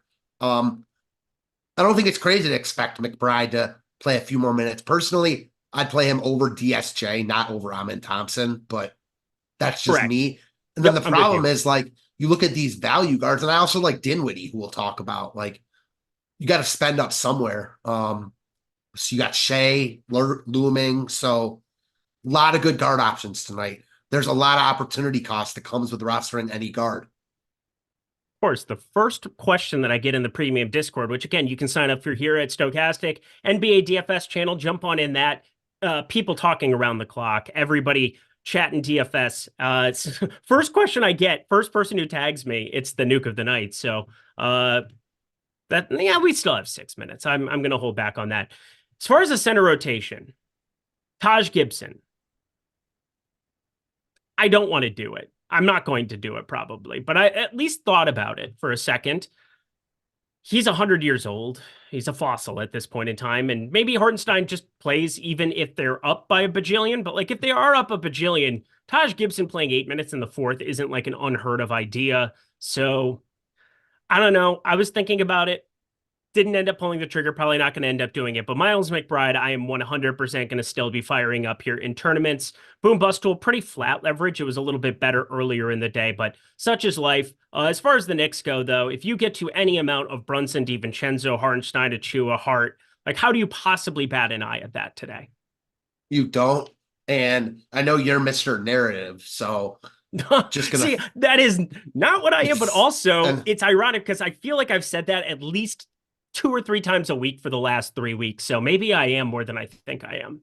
So I'm going to just lay one on you. I don't think I'm just kidding when I say this, but he could obviously go off in this spot. So when Ja Morant came back at his press conference, one of the main Memphis reporters was asking him about guards that people think have surpassed Ja. And he said Tyrese Halliburton, whatever that guy from the Knicks, like that's literally what he said. And it made its rounds. Brunson commented on it. I could see him giving Memphis the work here. Not because of that, because he's really good, but just having that in the back pocket. I don't think he's going to get a lot of ownership either. I don't think so either. So you're going to fire that one up? No, I'm not going to play him, but I just wanted to bring it up because I thought about it and laughed. Okay. Well, we continue on our merry way. I want to go to Brooklyn next because this is obviously a very important spot to get right. We're assuming Royce O'Neal starting. I haven't seen that starting lineup come through here. I do think that at 4,100, he's going to be the best piece of value from this team, but what are we going to do? Because we were just absolutely eviscerated by Lonnie Walker. It was painful yesterday. Lots of you were with us. I think it was 50% of the field in the $15, 65% in the $200. But Cameron Thomas, I think, is an awesome tournament play here at 17% today. DSJ, I think he makes a ton of sense. We saw what those minutes can be here. Does he play 31 again? Probably not, but putting him at 25 minutes, I get a ton of him. And Mikal Bridges, also somebody to be getting to. How are you looking at Brooklyn? Because I know you're somebody who builds out one lineup, 3 lineups a night. How do you want to break down the Nets? You saw Lonnie Walker came in for the last 30 seconds, didn't you? For some stupid reason, just to troll us. Yeah, that's honestly all it was. So his second half props were live. That's what it was. See? Conspiracy theory. Right. Brooklyn looks great here. They're already probably a little bit too cheap, and now they're missing more bodies. Ben Simmons is in the fold, so that makes me a little leery on, not leery, but makes me like all these guys a little bit less, but they just project really well. Ownership's there, which sucks. I don't want to play too much Brooklyn because there's other teams that look good on this slate. Houston, the Knicks, talked about a couple of Timberwolves I liked. So I like Brooklyn. There's no one I'm on Brooklyn that I'm like, I absolutely need, though, to be perfectly honest. Interesting. Royce O'Neal is the closest guy because of his price point, but I mean, 50% Royce O'Neal is never something I need in my life, to be perfectly honest. Yep. I'm playing Claxton and Spencer Dinwiddie again, too. So I like Payne. I think that's what it is. And then these other guys are all popular. I think rightfully so. I think they're rightfully popular here in this spot. But assuming the Royce O'Neal starts here for Cameron Johnson, that was going to be tough to get away from. That is for sure. We got some super chats coming in. Talk through the main chalky spots. We'll get to the leverage spots here with a couple of these super chats. But Phil Senzig, $1.99. He needs to know velvet rope play of the night. It's time, baby. Oh, I've been thinking about this for a while. You can't I hate doing this because he's so cheap. But anytime Royce O'Neal is 50% owned, he's not allowed in the club. Kick him out. We're partying without Royce O'Neal tonight over here. Not welcome in Club Belman.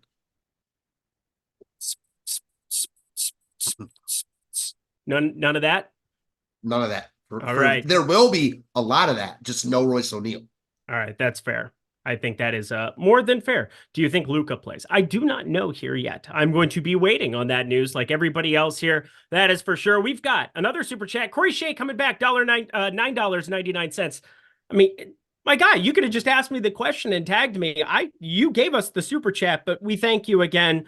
I think my comments are confusing. Looking for leverage plays to help me win over 2K for the first time. I'm sure like most people, LOL, tournament and single entries. All right, that is different from what you said before, but I'm ready to rock here for you. Give me two Matt Belman favorite leverage plays to be getting to tonight. And again, I'm going to withhold the nuke of the night here for a minute or two.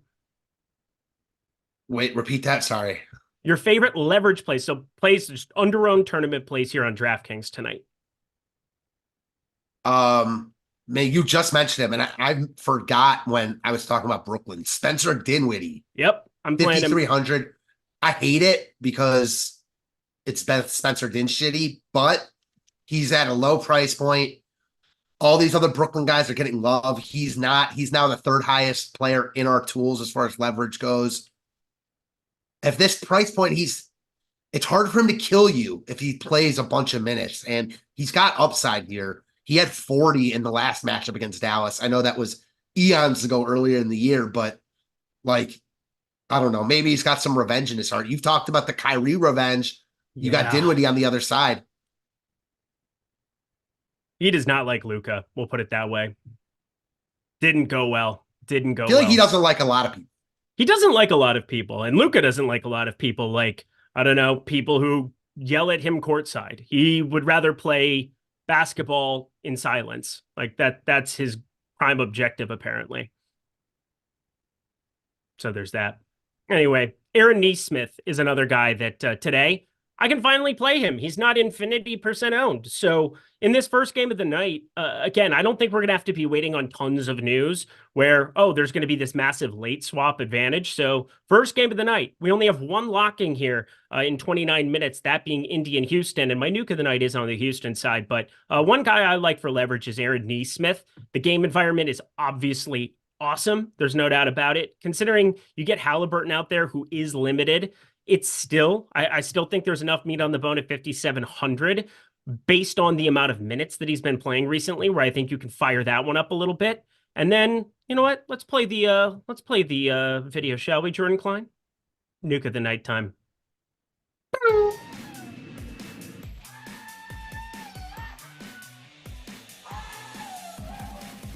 And here goes my penis. It's gone.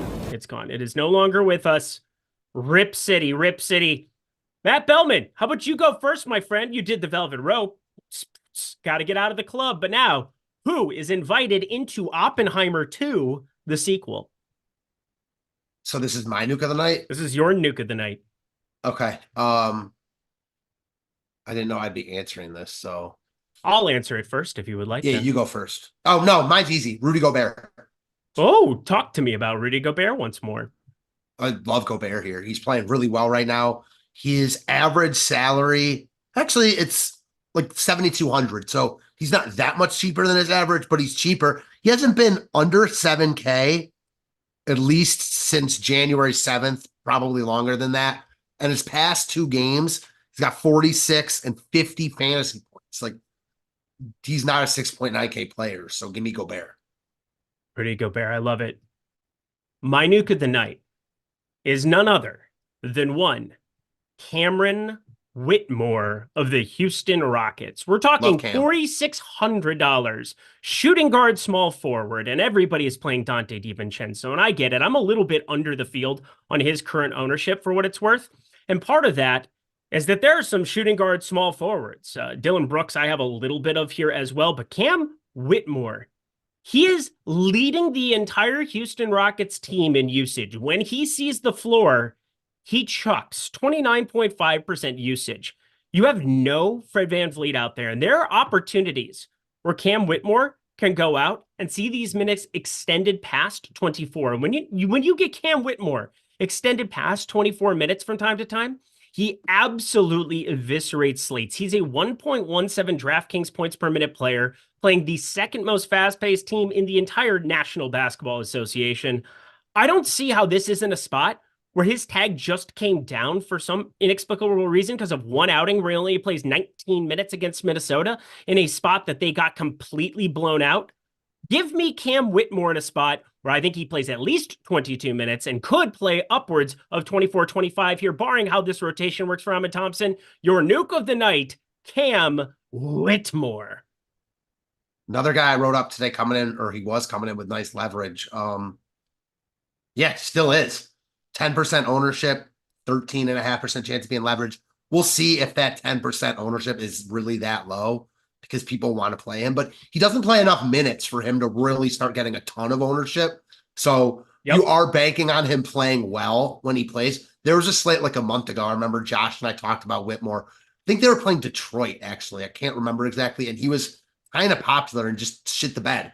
He made no shots, so he didn't play a lot. And that's what you're going to get with him. It's such a good matchup, though. With the ownership not there, I'm buying Whitmore. So I'm with you.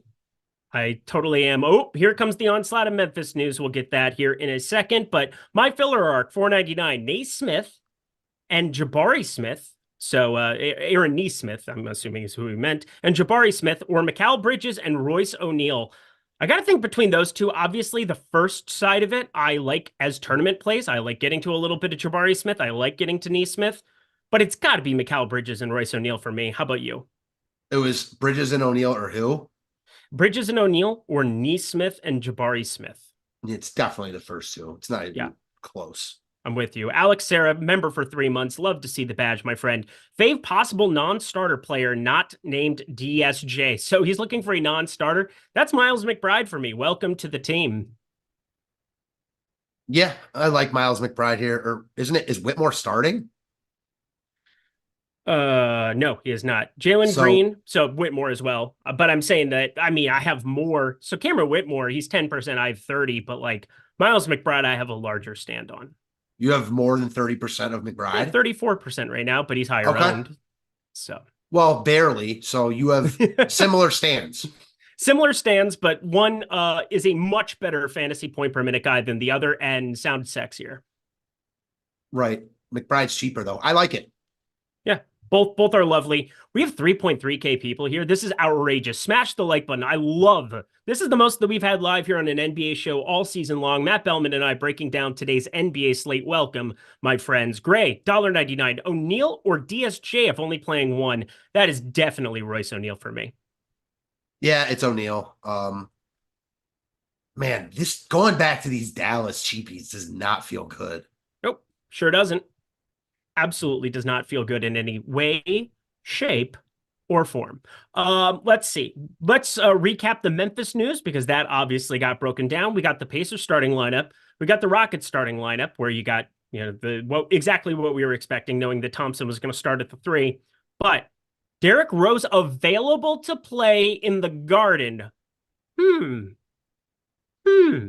Santi Aldama available to play. Vince Williams available to play. I'm going to get to him for sure. And John Conchar available to play. Jaren Jackson Jr., who was doubtful all day, officially ruled out. Let's take a look at Memphis here, my friend Jordan Klein. That's for sure. I'm going to be building out some stuff in the Sims tool. Going to give that a second. I think we already got the update on that because, again, our data team, they are the best that there is, the best that there ever was, and the best there ever will be. But as I look at Memphis here, this is going to change a little bit for me. Obviously, these tags aren't just phenomenal to get to by any means, but you have the most expensive guy being Vince Williams here. Is Derrick Rose in the Garden going to get actual minutes here to matter? I can't imagine he does, but just saying, I want to see that starting lineup. I want to see that starting lineup, Matt Belman. Yeah, so someone just tagged us on Twitter. I knew something had to have made a mistake here. Lonnie Walker did not check back in. It was a play-by-play error, so makes me feel a little bit better, not gonna lie. I just saw it on the popcornmachine.net. Yeah, I'm sure all like the statistical, wherever you were seeing the play-by-play had Lonnie Walker in because it's always the same. Yeah, I did not watch that game live. That is for sure. But yeah, Jaren Jackson Jr., Xavier Tillman also out. That news came along with it as well. That's good stuff. We've got Chalupas and Chicken. I love that name. That's great. Hey, bud, with the ownership on Amin Thompson, do you still think worth rostering in tournaments, or should I be looking at more other value guards at lower ownership? No, you should play Amin Thompson, don't you think? Yeah. Personally, I'm much more willing to get away from the Brooklyn guys than I am Amin Thompson. That's just me, though. Yep, I'm 100% with you. This is good stuff. You know what else is good stuff, Matt Belman? Bet 365. It is now live. One of the most reputable sports books internationally is now live. Not just in Indiana, which it opened a little bit ago, but Arizona went live yesterday. If you're in the great state of Arizona listening to our program, congratulations.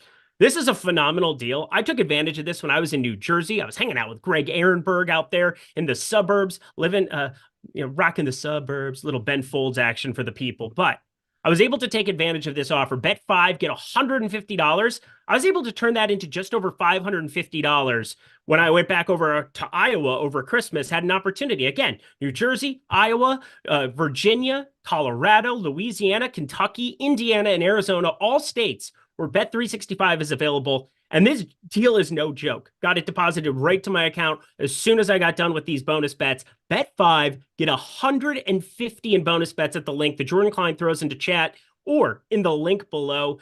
Take advantage of these. You got to be 21 and over. If you have a gambling problem, please call 1-800-GAMBLER. But an amazing opportunity. Welcome to the team Arizona here for Bet365.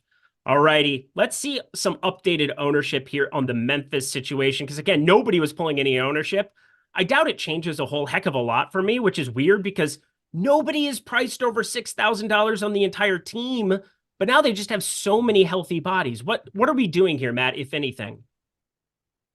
Nothing for me. It's such a bad spot. I think you can play pieces here and there, but nothing concrete that like I need to get to. I'm going to give you one guess. If you guess within 5 fantasy points, I'll give you $5. How many fantasy points, DraftKings points, did DeMar DeRozan have the last time he faced the Timberwolves? If you know, obviously it doesn't count. Okay, so when now see, this is frustrating because I obviously can't cheat and look. Well, that's no.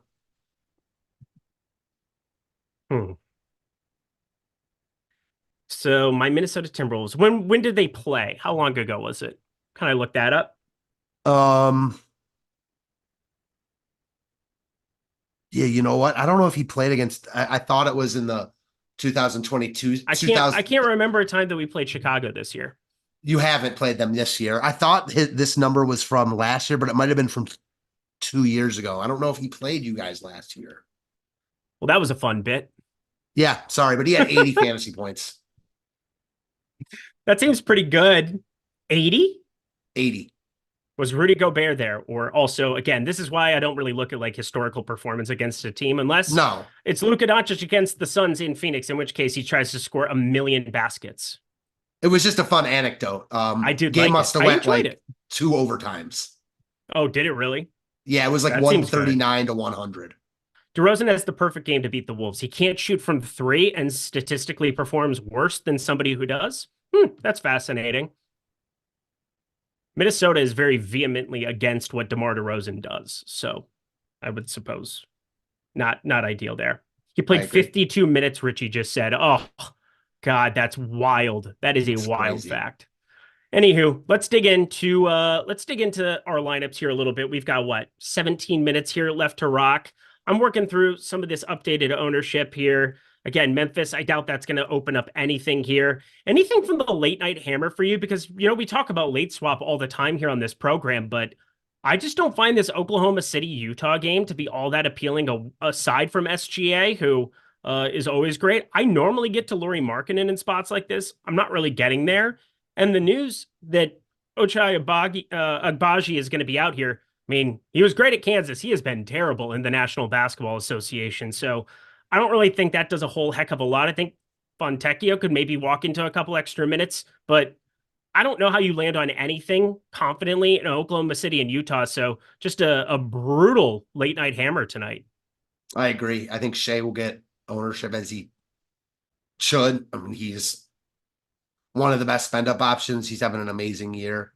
Not the priority for me that he seems like to be for other people, but it's not like I have any problem with him at all.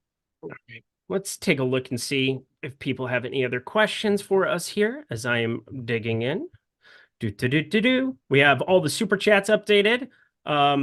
We are jumping over to this premium Discord yet again here for the people. Again, you sign up for that over here at Stochastic, and you have an opportunity to ask us anything you want, and it gets moved to the top of the line. Cute waist, little face with the big behind. Don't mind me. That might have been forced a little bit. Anything that's showing up in your lineups that you really want to make a note of here at the moment? Because again, 6 games on this main slate, 7 games going here in total. Is there any spot that we really haven't talked about here? Because there's some brutal game environments. There's some outrageously good game environments. Looking at you, Houston, Indy, and Dallas, Brooklyn. But for me, it just comes down to like, oh boy, how many Nets can I possibly play and not want to vomit today? Yeah. Do you have any takes on whether Luka's going to play or not? No, I have no clue. And considering Houston, Indy's the only game that locks, I don't think it really matters all that much yet. But in the event that he gets ruled out, you're just jamming Kyrie Irving. You're jamming more Josh Green. I don't hate the idea of Maxi Kleber. It matters to me a little bit because Sengun becomes much more in play if Luka's in for me. Because if Luka's out, Kyrie is a priority. You can play them both, but you're sacrificing a lot in the way of roster construction if you play Sengun and then also need to play Kyrie. So that's why it's important that we get that news, hopefully sooner rather than later, as far as I'm concerned. Yeah, that would be useful. I do think that he is going to be playing basketball today. I'd be very, very surprised by it. So you do have a take. Well, not really a take. It's more of like I'm just going to sit and wait for the news. I'm just saying, like, for me, is there anything that I'm going to be locking up in Houston, Indy, be the only game that's really going that is going to keep me away from getting something there? I don't think so. Like, the only way would be is if you were playing Thompson point guard, shooting guard, Jalen Green point guard, shooting guard. You had Cam Whitmore at a shooting guard instead, and like somehow the positionality worked out where you just couldn't access a point guard to get to Luka or to get to Kyrie in that kind of a capacity. And I don't think that's going to happen for me unless I'm just wrong. But looking at my lineups right now, I don't think that's the case. That's fair. Let's see. Get this logged back in. I don't know what just happened. I got logged out of this. One guy we haven't talked about either that I know you like just from listening to some past shows, Jabari Smith. Oh, yeah. I like Jabari Smith as a real life basketball player. I think this is a better role for him where he doesn't have to just be this go-to scorer by any means. I thought his fantasy score on Prize Picks was egregiously low at 23.5 today. It's up to 26 now over there, which is a pretty wild phenomenon. But like, I don't know if he's like a priority for me here. He's 5,200. I do think he steps into a better role here, but the ownership has kind of gotten there. He's now the third highest owned power forward behind Royce O'Neal and Precious Achiuwa. Like, I think because of how much people are getting to O'Neal and Achiuwa, there might be a case to be getting to more Jabari Smith, but I do prefer those other two relative to salary. Yeah, I'm with that. I wish the ownership weren't there, but it is. Yeah, that's the unfortunate part of this deal is that it's a salary game. And like, I like Jabari Smith. I would like to be getting to Jabari Smith. I'm just not getting to him at 20% here right now. Although thought that I was earlier in the day, the Royce O'Neal thing has definitely changed that a little bit for me, no doubt about it. But let's continue on our merry way here, shall we? I am looking at, oh God, this is just an interesting spot here. Anything from Chicago, Minnesota that stands out to you? Because we got word Alex Caruso's in. I don't think that's going to get me on pretty much anything in this game, although I want to at least throw it out there. DeMar DeRozan, you brought that fact up earlier. He's the only guy from Chicago I like getting to whatsoever over a fantasy point per minute guy. You're playing Gobert on the other side of this one, so it's not an unheard of fact, but anything from Chicago for you? Not really. I mean, DeRozan is priced at a point where you can always play him coming in with nice leverage, but it's hard to play him over Dante DiVincenzo right now, for instance, Mikal Bridges. So he's a lesser priority type play, but knowing full well, like he's got upside to crush that price tag. Corey Shea, $1.99, 8,800 and down, best power forward. Corey Shea, my guy, just coming in with a million super chats today. There's literally no forward over 8,600 on the entire slate. Yeah, so Lauri Markkanen probably the answer for me. Yeah, although that game is just awful. But I'm just curious how you get to the question, best forward under 8,800 when there's no forward over 8,600.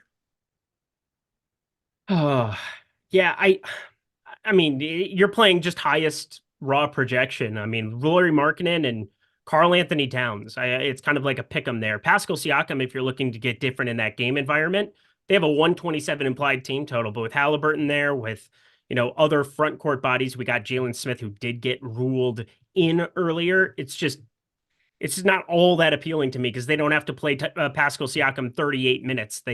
We've got him at 33.5 minutes, and I think that's about perfect. Let's see. Luka Doncic, available to play. Beautiful stuff. All right. Now we officially have, I think, every piece of news that we've been waiting for. Correct me if I'm wrong. I think so, yeah.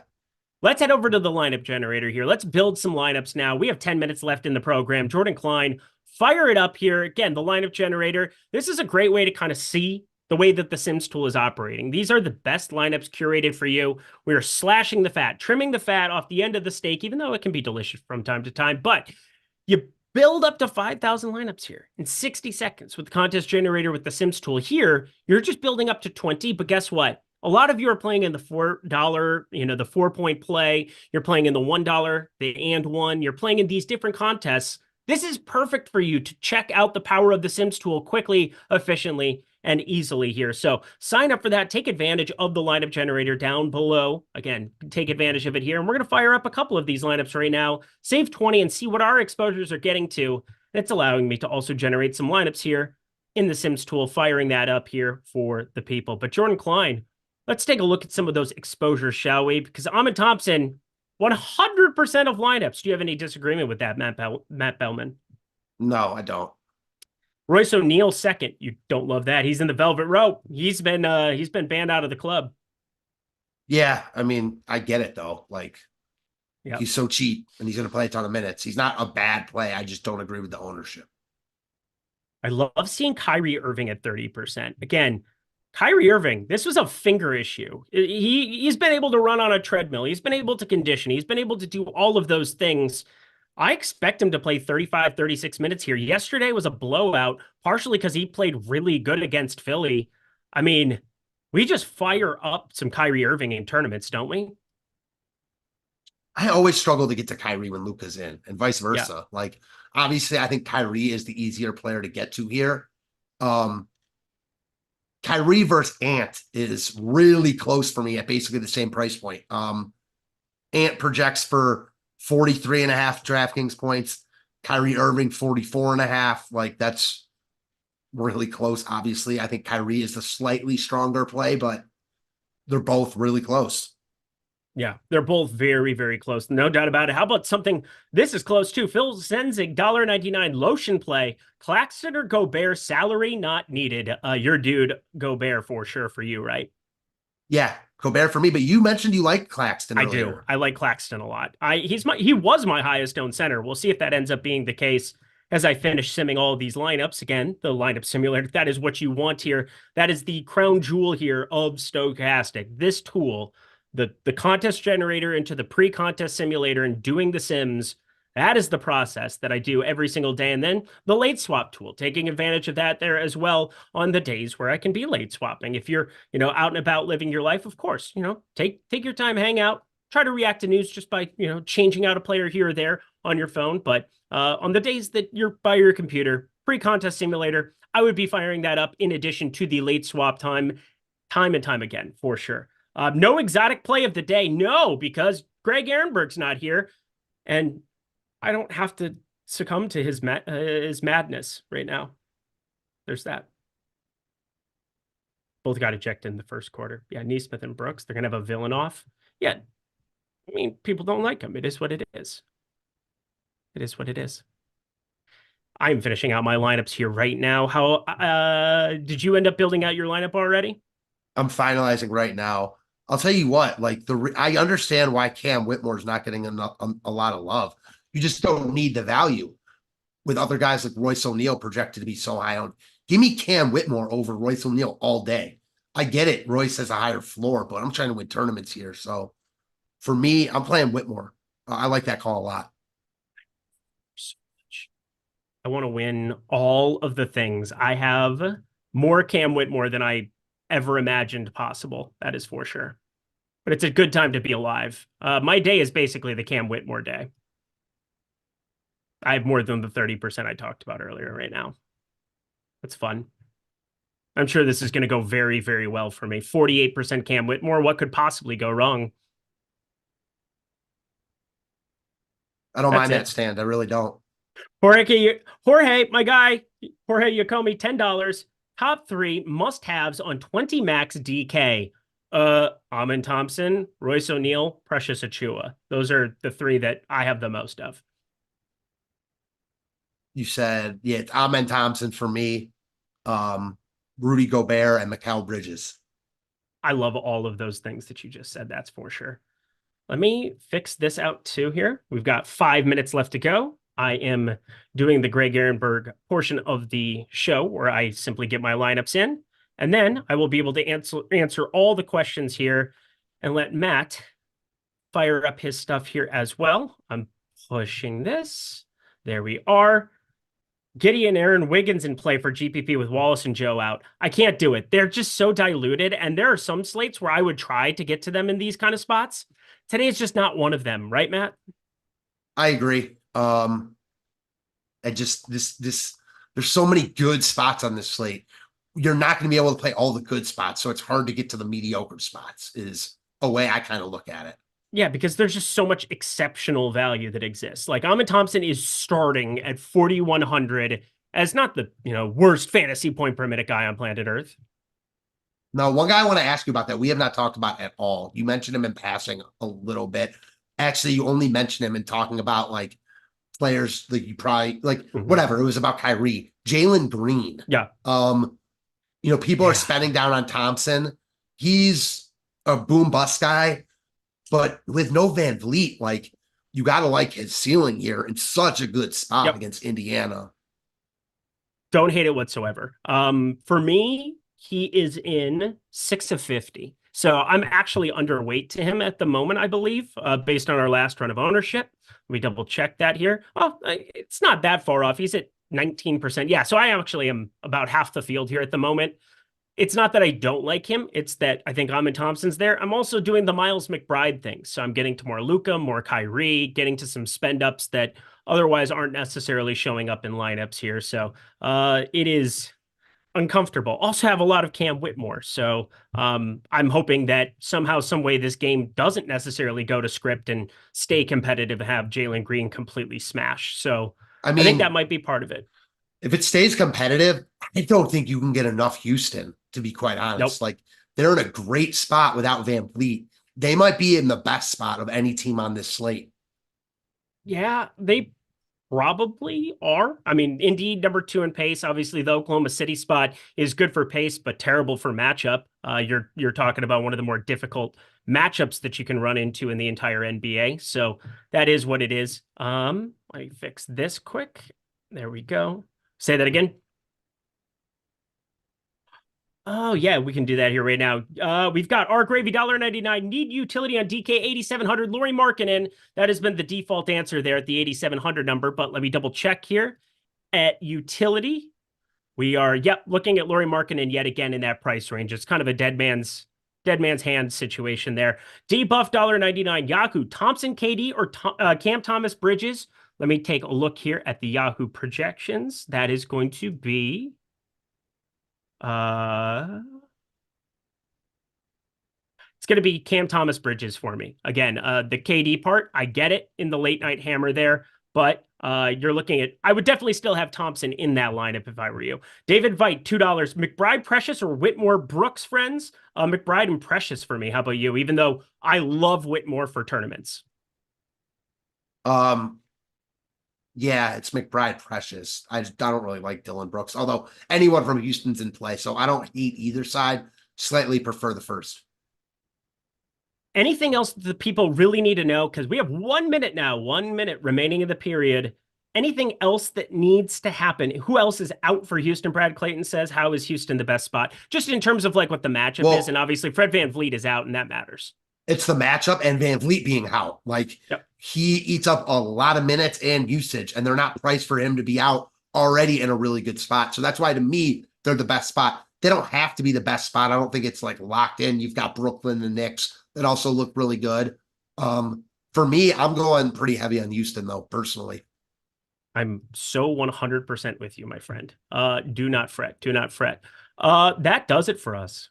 Man, did that hour just fly. We had over 3,000 people. We had 3,300, 3,400 at a high point for this show. We really appreciate you. Smash the like button. Love the analysis going from Josh and DK to my guy, Matt Belman over there. Go follow him at Fantasy Tips Matt over on X. Matt, any final words for the people as we get out of here? No, great show as always. Thanks, man. It's always so fun. Matt Damon. I love that movie too. Guys, get out of here. Best of luck with your lineups. We'll see you back here. Same time, same place tomorrow. Best of luck.